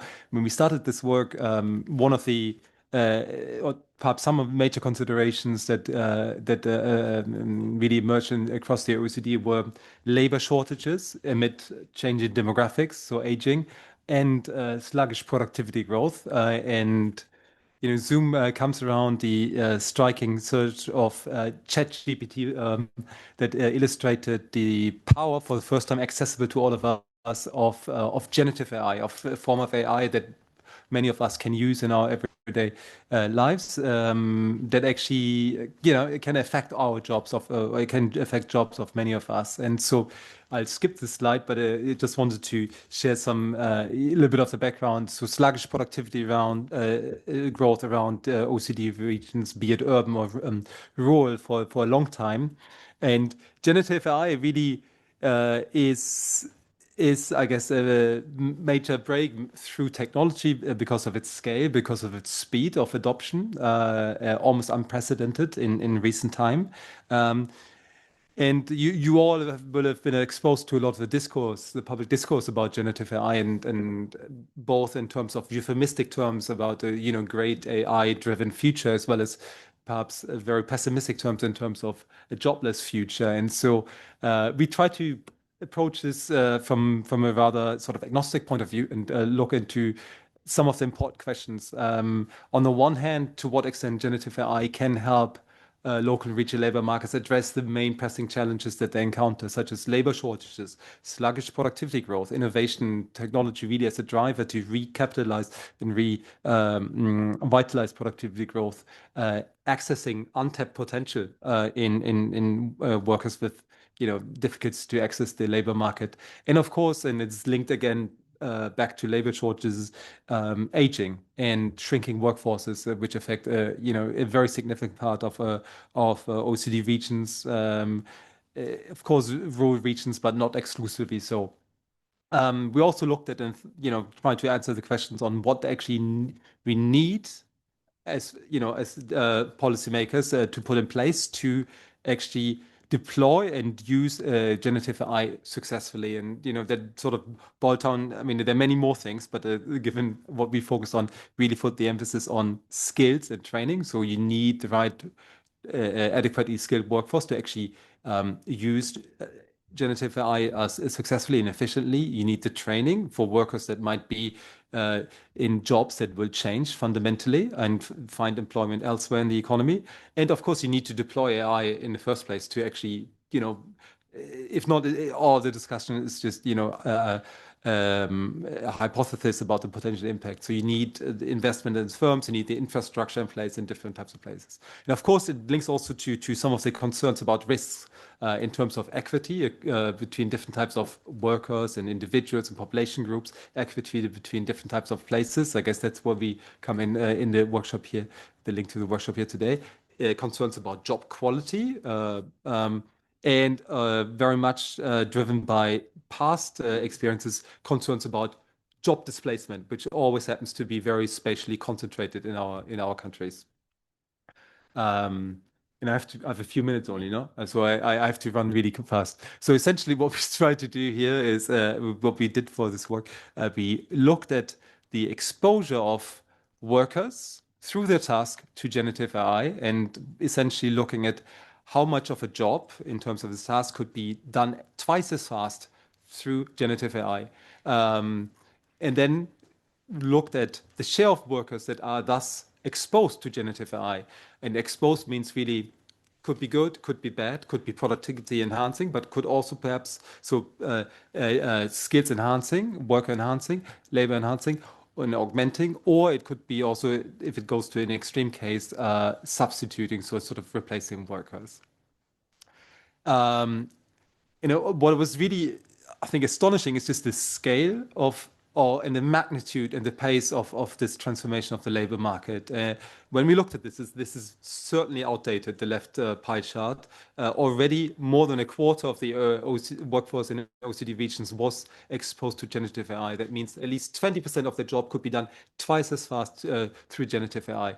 We also did some estimations on what this could look like as soon as generative AI, as of, I recall, a year and a half ago, finds integration and adoption with other existing software or mechanics or robotics and so on. And here we are talking about a transformation at an entirely different scale of potentially almost two-thirds, more than two-thirds of workers being exposed, and many of those highly exposed to generative AI. And underpinning all of this transformation is really a strong place-based nature of this transformation. Huge disparities within countries. For instance, the job of workers exposed to generative AI ranging from around almost half the workforce already to around 13% in some regions. Within countries, we see big differences between the most exposed and least exposed region of more than of a factor of more than 2. We see metro regions being heavily exposed much more than other regions, and that is part of the story of this technology in a sense, which is heavily focused on cognitive task, which is the sort of main change of past technological transformation that was focused on automation, which focused on routine tasks mainly in manufacturing and so on. So that means this transformation affects especially workers in the service sector or knowledge-intensive industries, and those happen to be, as of now, more concentrated in metropolitan regions, in urban regions, and so on. And thus, we document a big urban-rural divide in the exposure of generative AI on workers. Just to put this into perspective, almost a third of workers in urban areas were already a year and a half ago exposed to generative AI, compared to one in 5 in rural areas. And in some countries, the difference between urban and rural areas is of a factor of 2 or 3. I think what is interesting is that this is a clear departure from past technological change and the implications on workers and labor markets. There's been a lot of analysis, evidence, discussion on automation, past automation, and that it really has been, I think, sort of has had a major impact on some communities and some workers, but that heavily affected regions that were focused on manufacturing. Those tend to be more intermediate regions or more rural urban regions. Now we see a complete reversal of the geography of past technological innovation. So generative AI really puts the highest, or has the highest penetration as of now in large metropolitan areas, in large urban regions, and so on. And I think what I perhaps would want everyone to take away as well is that this might be good or bad. I think a lot of the discussion in public discourse is on job displacement right now, or it's perhaps less on job displacement, but more on difficulties in entering the labor market for young people. But of course, there are a lot of opportunities as well, given the challenges that we face in terms of aging, in terms of sluggish productivity growth, and so on. So essentially, there are opportunities for both urban and rural areas. There is also a codependency in a sense, even if we believe that, for instance, urban areas are, as of now, where a lot of the cutting edge innovation in terms of AI deployment and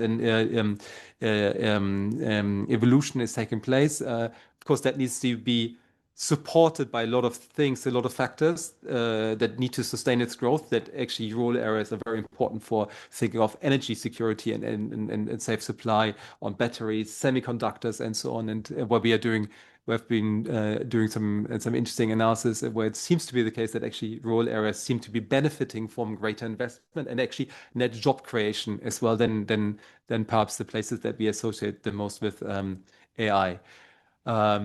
So when we think about what policymakers should be doing, and I think this is true for all types of places, it boils down to 3 priorities, and that's really finding place-specific solutions that actually can catalyze new opportunities for regional growth, depending on your economic structure and so on. And again, this applies, as I said, for rural areas as well, when we think about opportunities in sort of some of the manufacturing or energy supply that needs to funnel this AI boom. It's very much also about putting in place the right policies for workforce planning and skills development, both in terms of attracting and retaining talent, but also in terms of enabling and supporting and guiding workers that will observe change in the jobs and the sectors that they work in.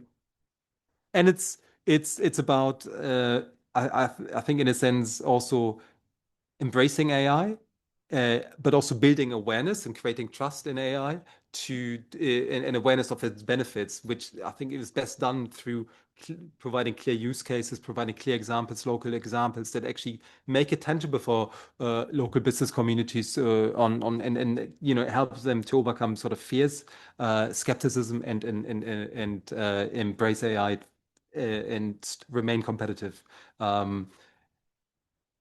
I don't know. I went over time already, no? I mean, the 7 minutes, 8 minutes, I don't know. So I stop here. There's much more in the report, and I was given the memo 7, 8 minutes, and I was probably over time. But you can find much more in the report, and I'll stop here, and I'm of course available for any questions. Thank you. No, that was very interesting, and as someone who works on rural, that also still makes me nervous. So we'll come back to my summary in a minute. Lucia's floor is yours. Thank you. Thank you very much, Betian. And it's clear that I have not been using artificial intelligence for preparing my notes because I'm really changing paradigm. I don't have slides. I would just be giving the flow of my little notes. But well, I will not take that much time, but it's true that when you are the last one, then time we have to be worried about. But it's also very interesting because I've been listening to all of you, and I think all my notes are the topics I wanted to share with you in relation with innovation and rural areas are connected with all that in the conference of Rio we learned. So I think I can just put a little bit of examples from Spain. Well, first of all, I'm coming from the Ministry of Agriculture, Fisheries and Food. But our ministry is also in charge of rural development. So then that means that as Betty and I'm very rural.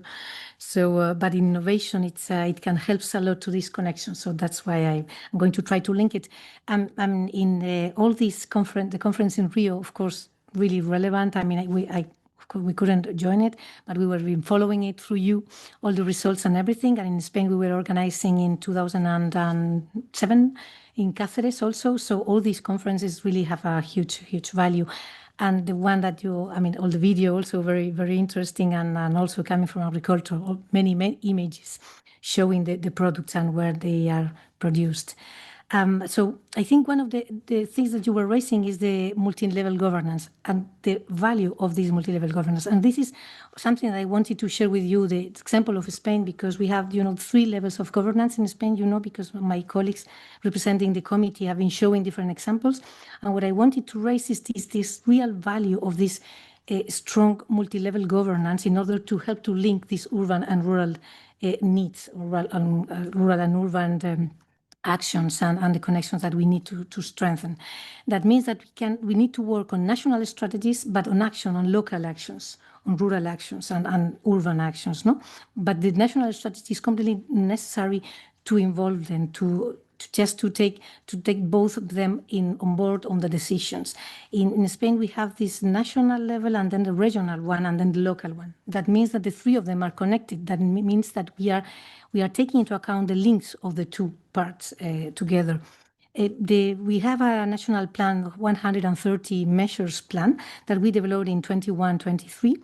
You already know it, and maybe tomorrow my colleagues they will also refer to it. But what I want to express as these national strategies are very relevant, that you need to update them, you need to adapt them, because we are reading how this is working, we are measuring it, and then we can act and change. And now we have a national strategy that it's more developed to territorial equity and demographic challenge. This is the one that we are in development now on 25. And this national strategy now, it has an observatory to measure. I connected this because other colleagues have been named the relevance of measuring. And also on the Rio conference, you were speaking about measuring the effectiveness of the actions. So these observatories are really neat for that.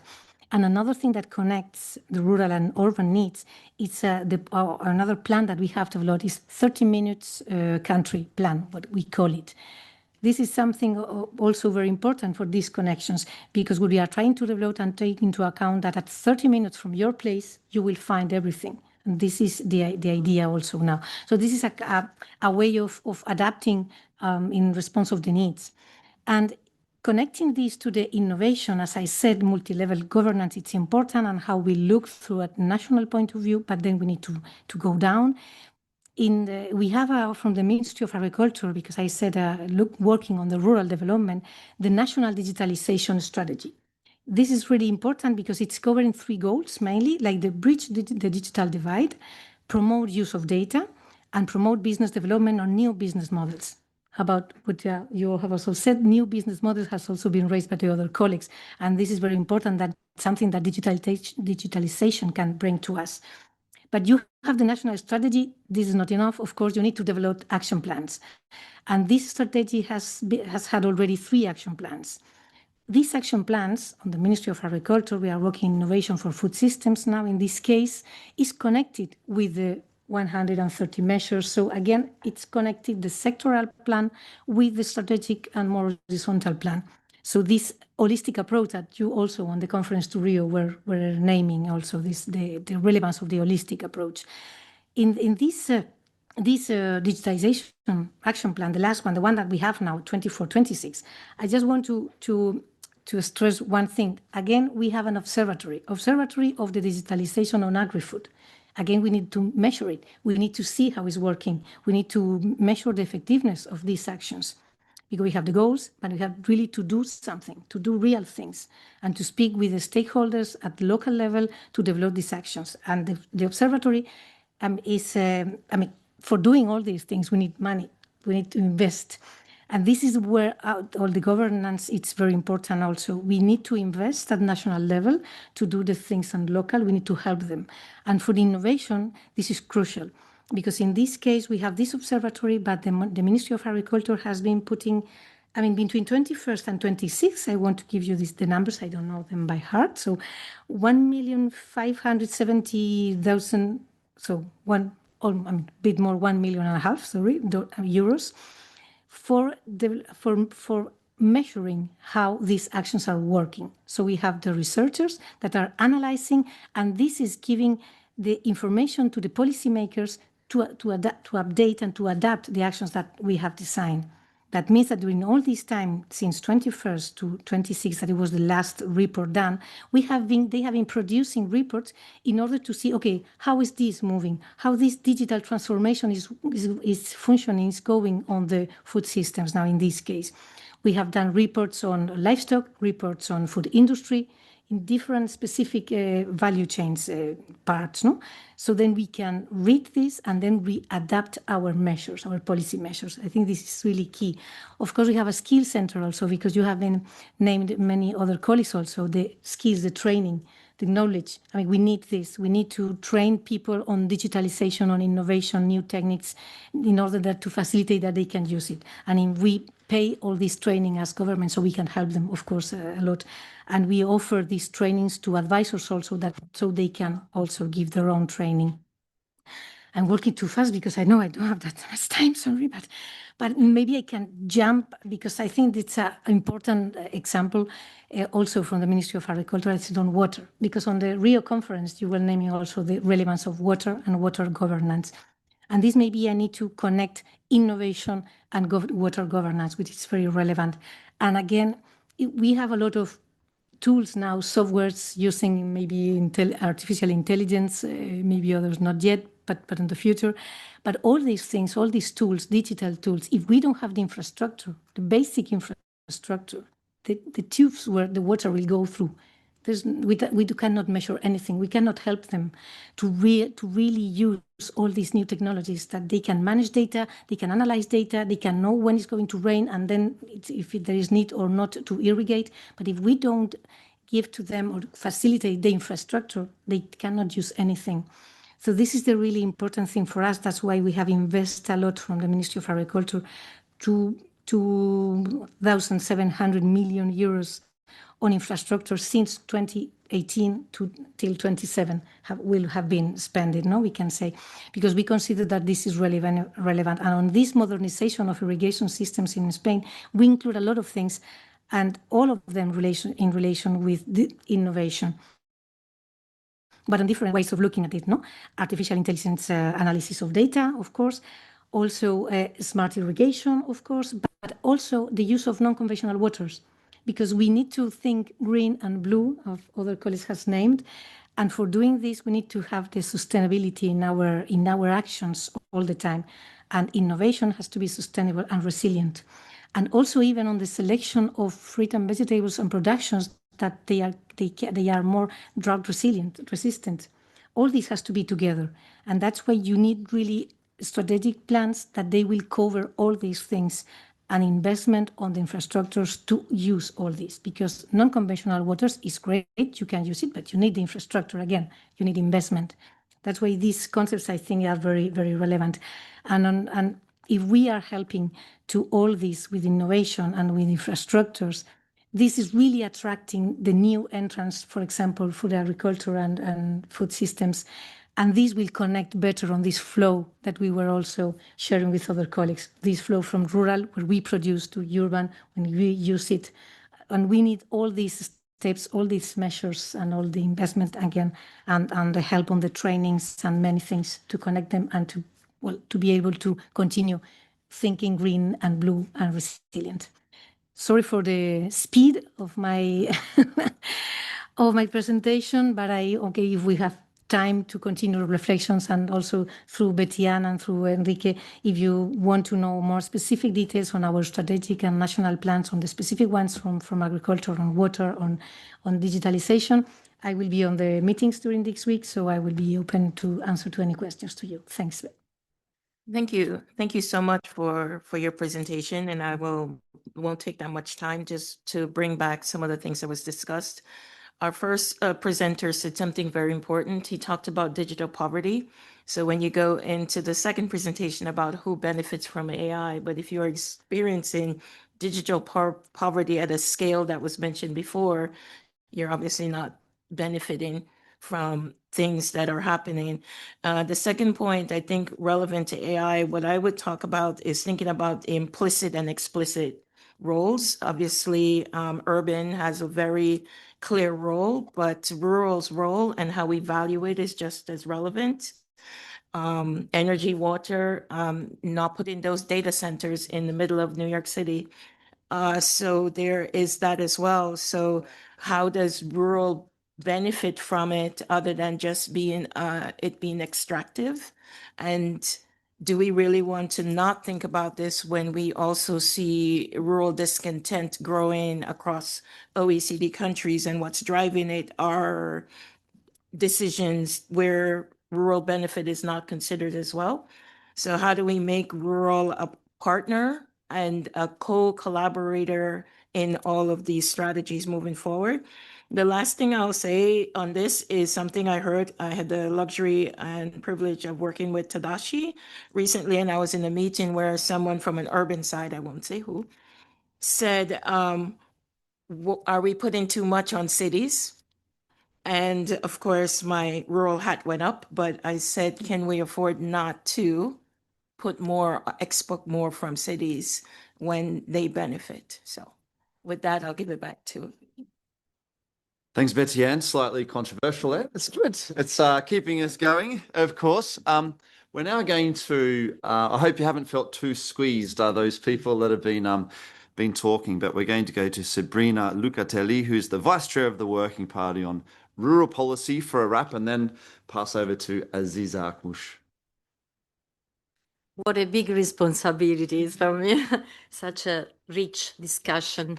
The first thing I want to thank, of course, the local team, OECD, and the local team in Rio de Janeiro, including Maria Bertis Blake Costa, because she organized, and she's at the base of the 14th OECD Rural Conference, the Rural-Urban Connection, Pathways and Sustainable Development that took place in 2025. Thanks, of course, to both urban and rural delegates, which took the time to stay with us all the afternoon and to reach such an interesting discussion.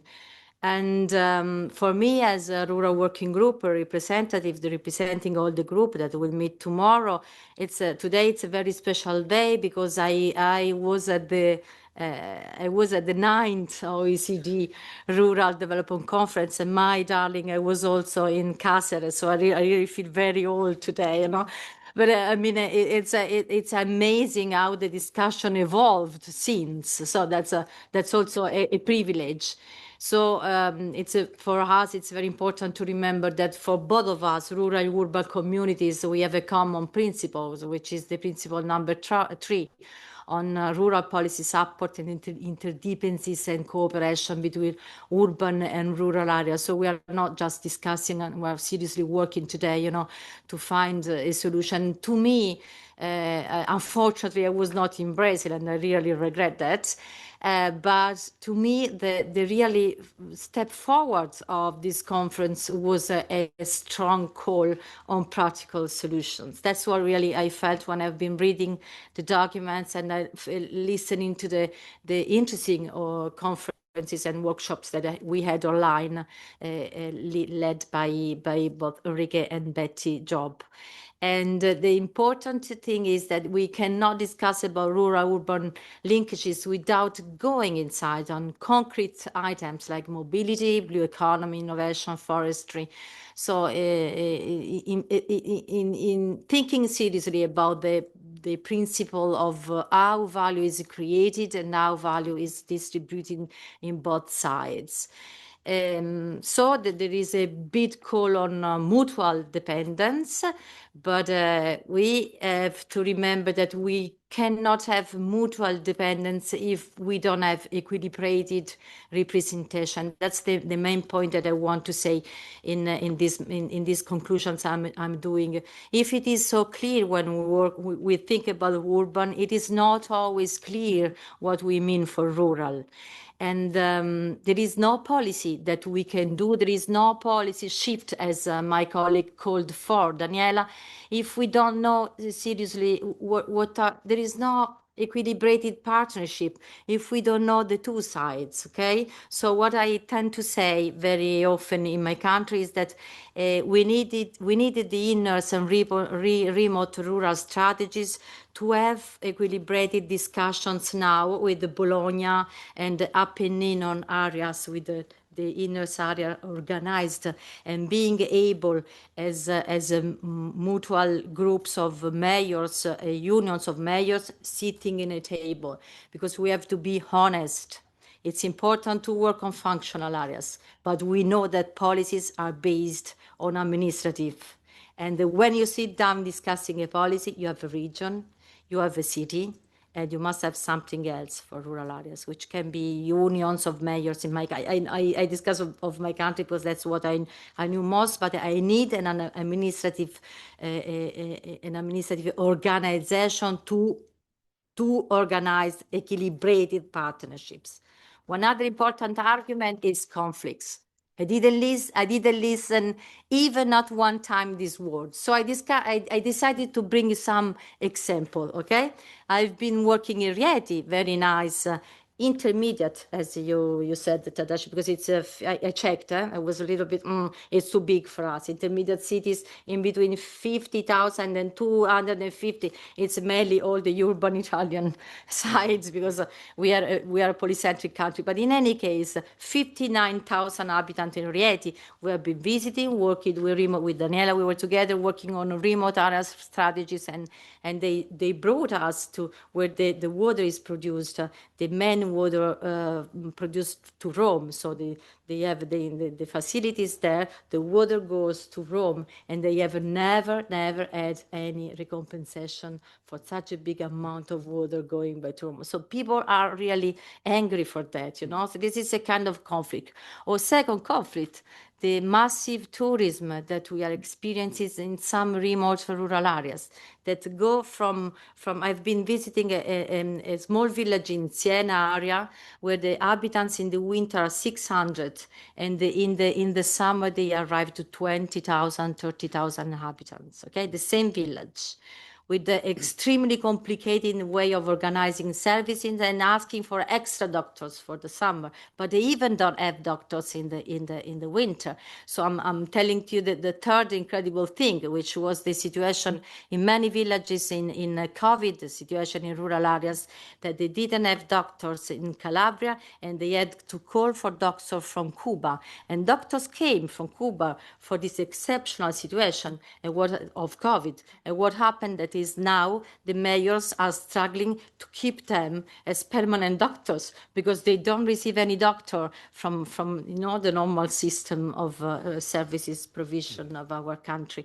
And this is not happening only in small villages in Calabria. This is happening also in Cortina. We have been discussing a lot about the big sports in Cortina, and I was always thinking that Cortina is having amazing, crazy problems in having doctor for normal citizens.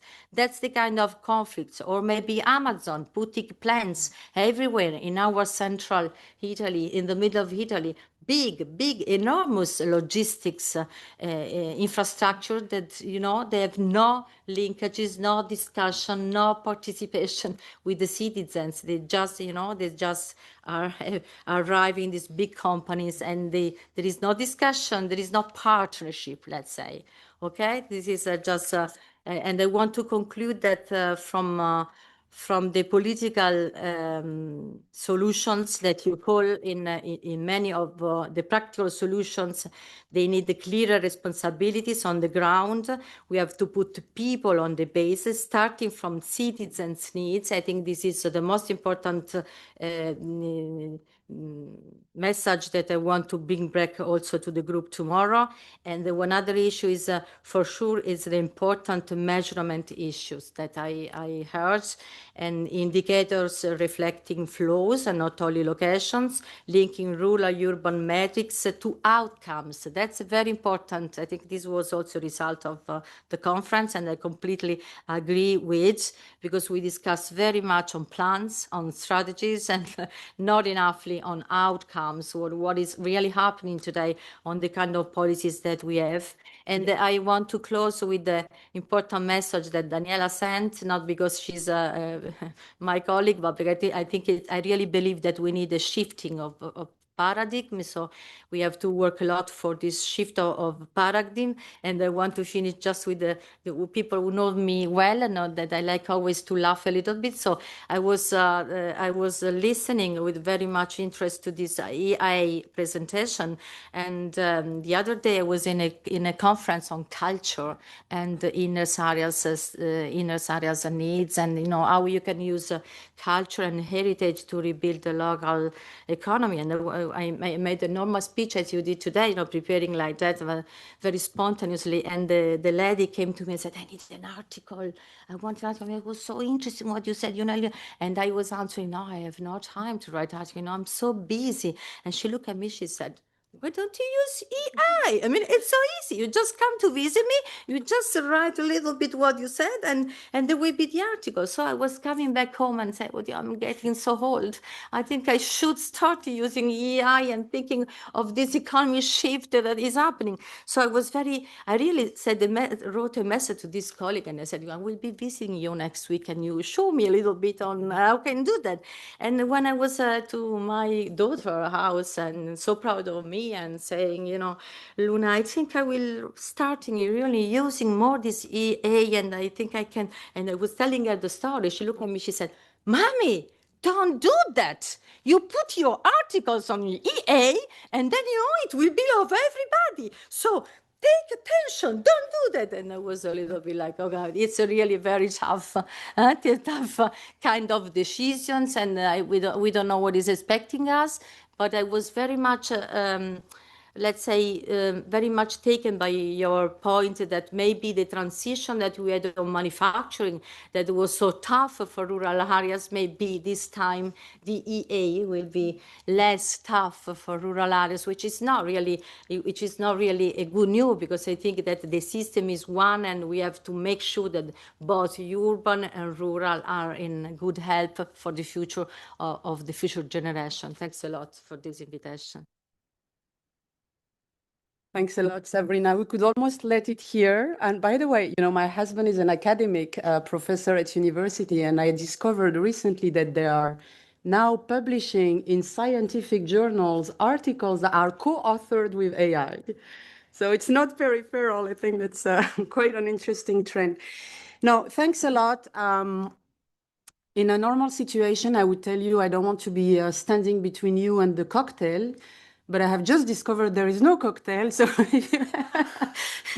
if you can bear with me a few extra minutes to land on what we take away from this fascinating conversation. Thank you all so much for your time, and to the team for the great preparation, and it was such a high concentration of brain and minds. I think I learned a lot.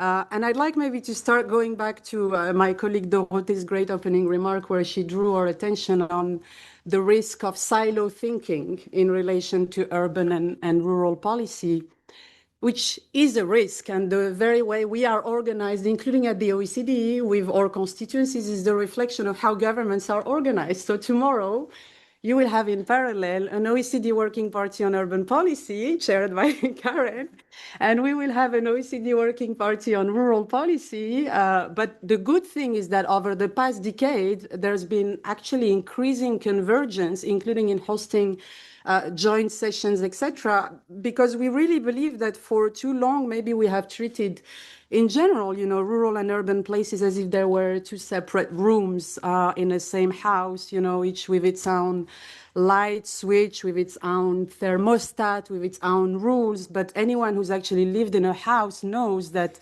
when the foundations crack in a room, then it's the whole house that feels it. And I think this is the main takeaway that I have from today's conversation, that there can really be no thriving city without a strong countryside, and that there cannot be a vibrant rural future that is cut off from cities. And what we're actually governing, as you rightly said, Sabrina, is one system, even if our policies still pretend otherwise. And I think that's the political takeaway for us, that we're managing a single engine and not two competing ones, that politically rural-urban connections are no longer a side conversation, including in this organization. It's been over a decade, almost two, of bridging the gap, that they are rural-urban connections. Actually, the control panel of what Dorothée was saying about competitiveness, about resilience, about trust in institutions. And what we see and what we will discuss tomorrow is really, that cities are running hot, very hot. We will see how housing is strained, how infrastructure is overloaded, how climate risks are concentrated. But we'll also hear in the Rural Working Party, that they hold what the system is actually running on. This is where you find the land, this is where you find the water, the forest, the food, the energy, the ecosystems, and increasingly, as Lucas showed, the skills also, and some of the innovation potential. And so the problem is not really scarcity. The problem is that sometimes the engine may be a bit miswired. And as Daniela rightly put it, value is generated in one place and captured in another, and the costs are actually born in one territory and somehow decided in others. And this is not a tug of war, I feel personally between winners and losers, it's a coordination problem. And the reality is that coordination is a political choice. So I think this was extremely enlightening for us going forward. I think the measurement conversation was for me an eye-opener. I'm a geographer by training, and it almost looked like we're using old road maps in a world of GPS. Our tools are a bit outdated. They show the boundaries, but they don't show the movements. I think this was very well said. They show the centers, but they don't show the connections. And we all know and agree, I think, including from the urban side, that distance is actually telling very little today, I think, in relation to cities. Tadashi did show that, and that what matters actually is really the pipes and the circuits, and that's actually what makes places function, the food chains, the energy systems, the labor markets, the data flows, the investment routes, and the ways for measuring those connections, as Andreas said it, the fact that rural is sometimes invisible and therefore this cannot be governed, as José Luis said it. And so we really need to not only measure who lives where, but also who feeds whom, who kind of powers whom, who absorbs whose risks. And I think this kind of flow connection was really extremely enlightening, and I think adds a layer to our functional urban and functional rural typologies at the OECD. So thanks for opening our eyes on that. I love the sector illustration. I come myself from a sectoral background. I spent the first half of my career working on water, and I always get a little nervous when I hear people saying we need to break silos. You know, I think silos are also synonymous for competence, for credibility, for expertise, for legitimacy. And I think what the example of Karen showed really well is that the system kind of works where silos are bridged and not broken, and the system kind of leaks where silos are kind of broken. And I think all the examples you had on agri-food, on the bioeconomy, on the circular economy, the blue economy, the tourism, and trying to document really the economic, social, and environmental benefits of those connections were extremely enlightening. You need a sectoral entry into the broad system, and that's where transformative policy design can happen. I think the lesson here is pretty clear for us that where we have value chains that cross territories, then we probably need also governance that just does the same. I think Adrienne said we need strong institutions. I think you said, Daniela, this is not a market failure, it's a governance failure. I think we're with you on that. Extremely interesting. And then on AI and innovation, we heard a warning and a hope, and I like the way Bedian framed it as a cautionary excitement. I think this is also what we hear a lot from the urban communities and our work on cities. And technology is often presented as a bridge between places, but we also know bridges are not built on their own. They need people, skills, institutions. Otherwise, you know, the AI conversation was pretty clear. It becomes an elevator that only goes to cities. And if you want it to be a sort of moving walkway that actually brings people, ideas, and capital together, then you need to have this enabling environment in place. And somehow rural-urban innovation, I feel, is not charity. You know, it's the overflow valve somehow. Relieves pressure on cities, it unlocks potential in rural regions, it makes the whole system basically more resilient, and we need to be mindful of inequalities in there as well, as Lucas and Danielle, I think, also said. So what does this mean for the OECD? And this is just where I want to land very quickly, that I feel this workshop is confirming something that is quite fundamental, which is that we cannot afford separate rural and urban conversations, that we need shared diagnosis, shared data, shared governance tools. I think that's kind of what we've tried to work on over the past decades. We probably need to go faster and deeper and an extra mile. And maybe our role is somehow to redraw the borders. I mean, I don't know if it's overly ambitious, but to make connections more visible, more governable, more investable, because urban policy cannot really succeed if it treats rural places as background scenery, and the other way around, rural policy cannot succeed if cities are only seen as distant markets. And I think the challenge here is not technical capacity, it's really political willingness to see the system as it is. Really, and on that, I feel I have taken some good hope from today's conversation. So thank you all very much. We'll continue, count on us to push the boundaries out there, and big thanks to the team for setting this up. Brilliant. Thanks, Aziza, and thanks to everyone. I think that was a really rich discussion, and the fact we were in the same room is excellent as well.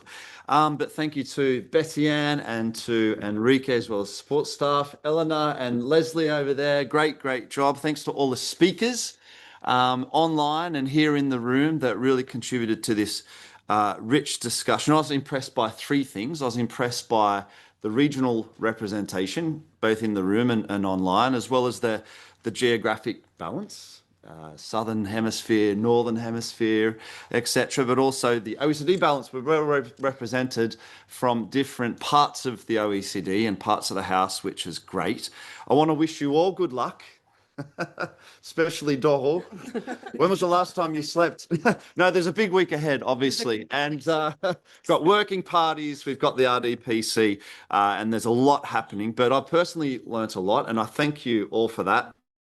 I thought it was brilliant. I was going to play a video, but of course we're 15 minutes over. But if you go to OECD_local on X or Twitter, we've just put all the videos and loads of stuff that we created and content that we made in Rio for that particular rural conference. So check it out. But thanks to everyone, and have a great evening, and see you fresh and open-eyed for a really good week tomorrow.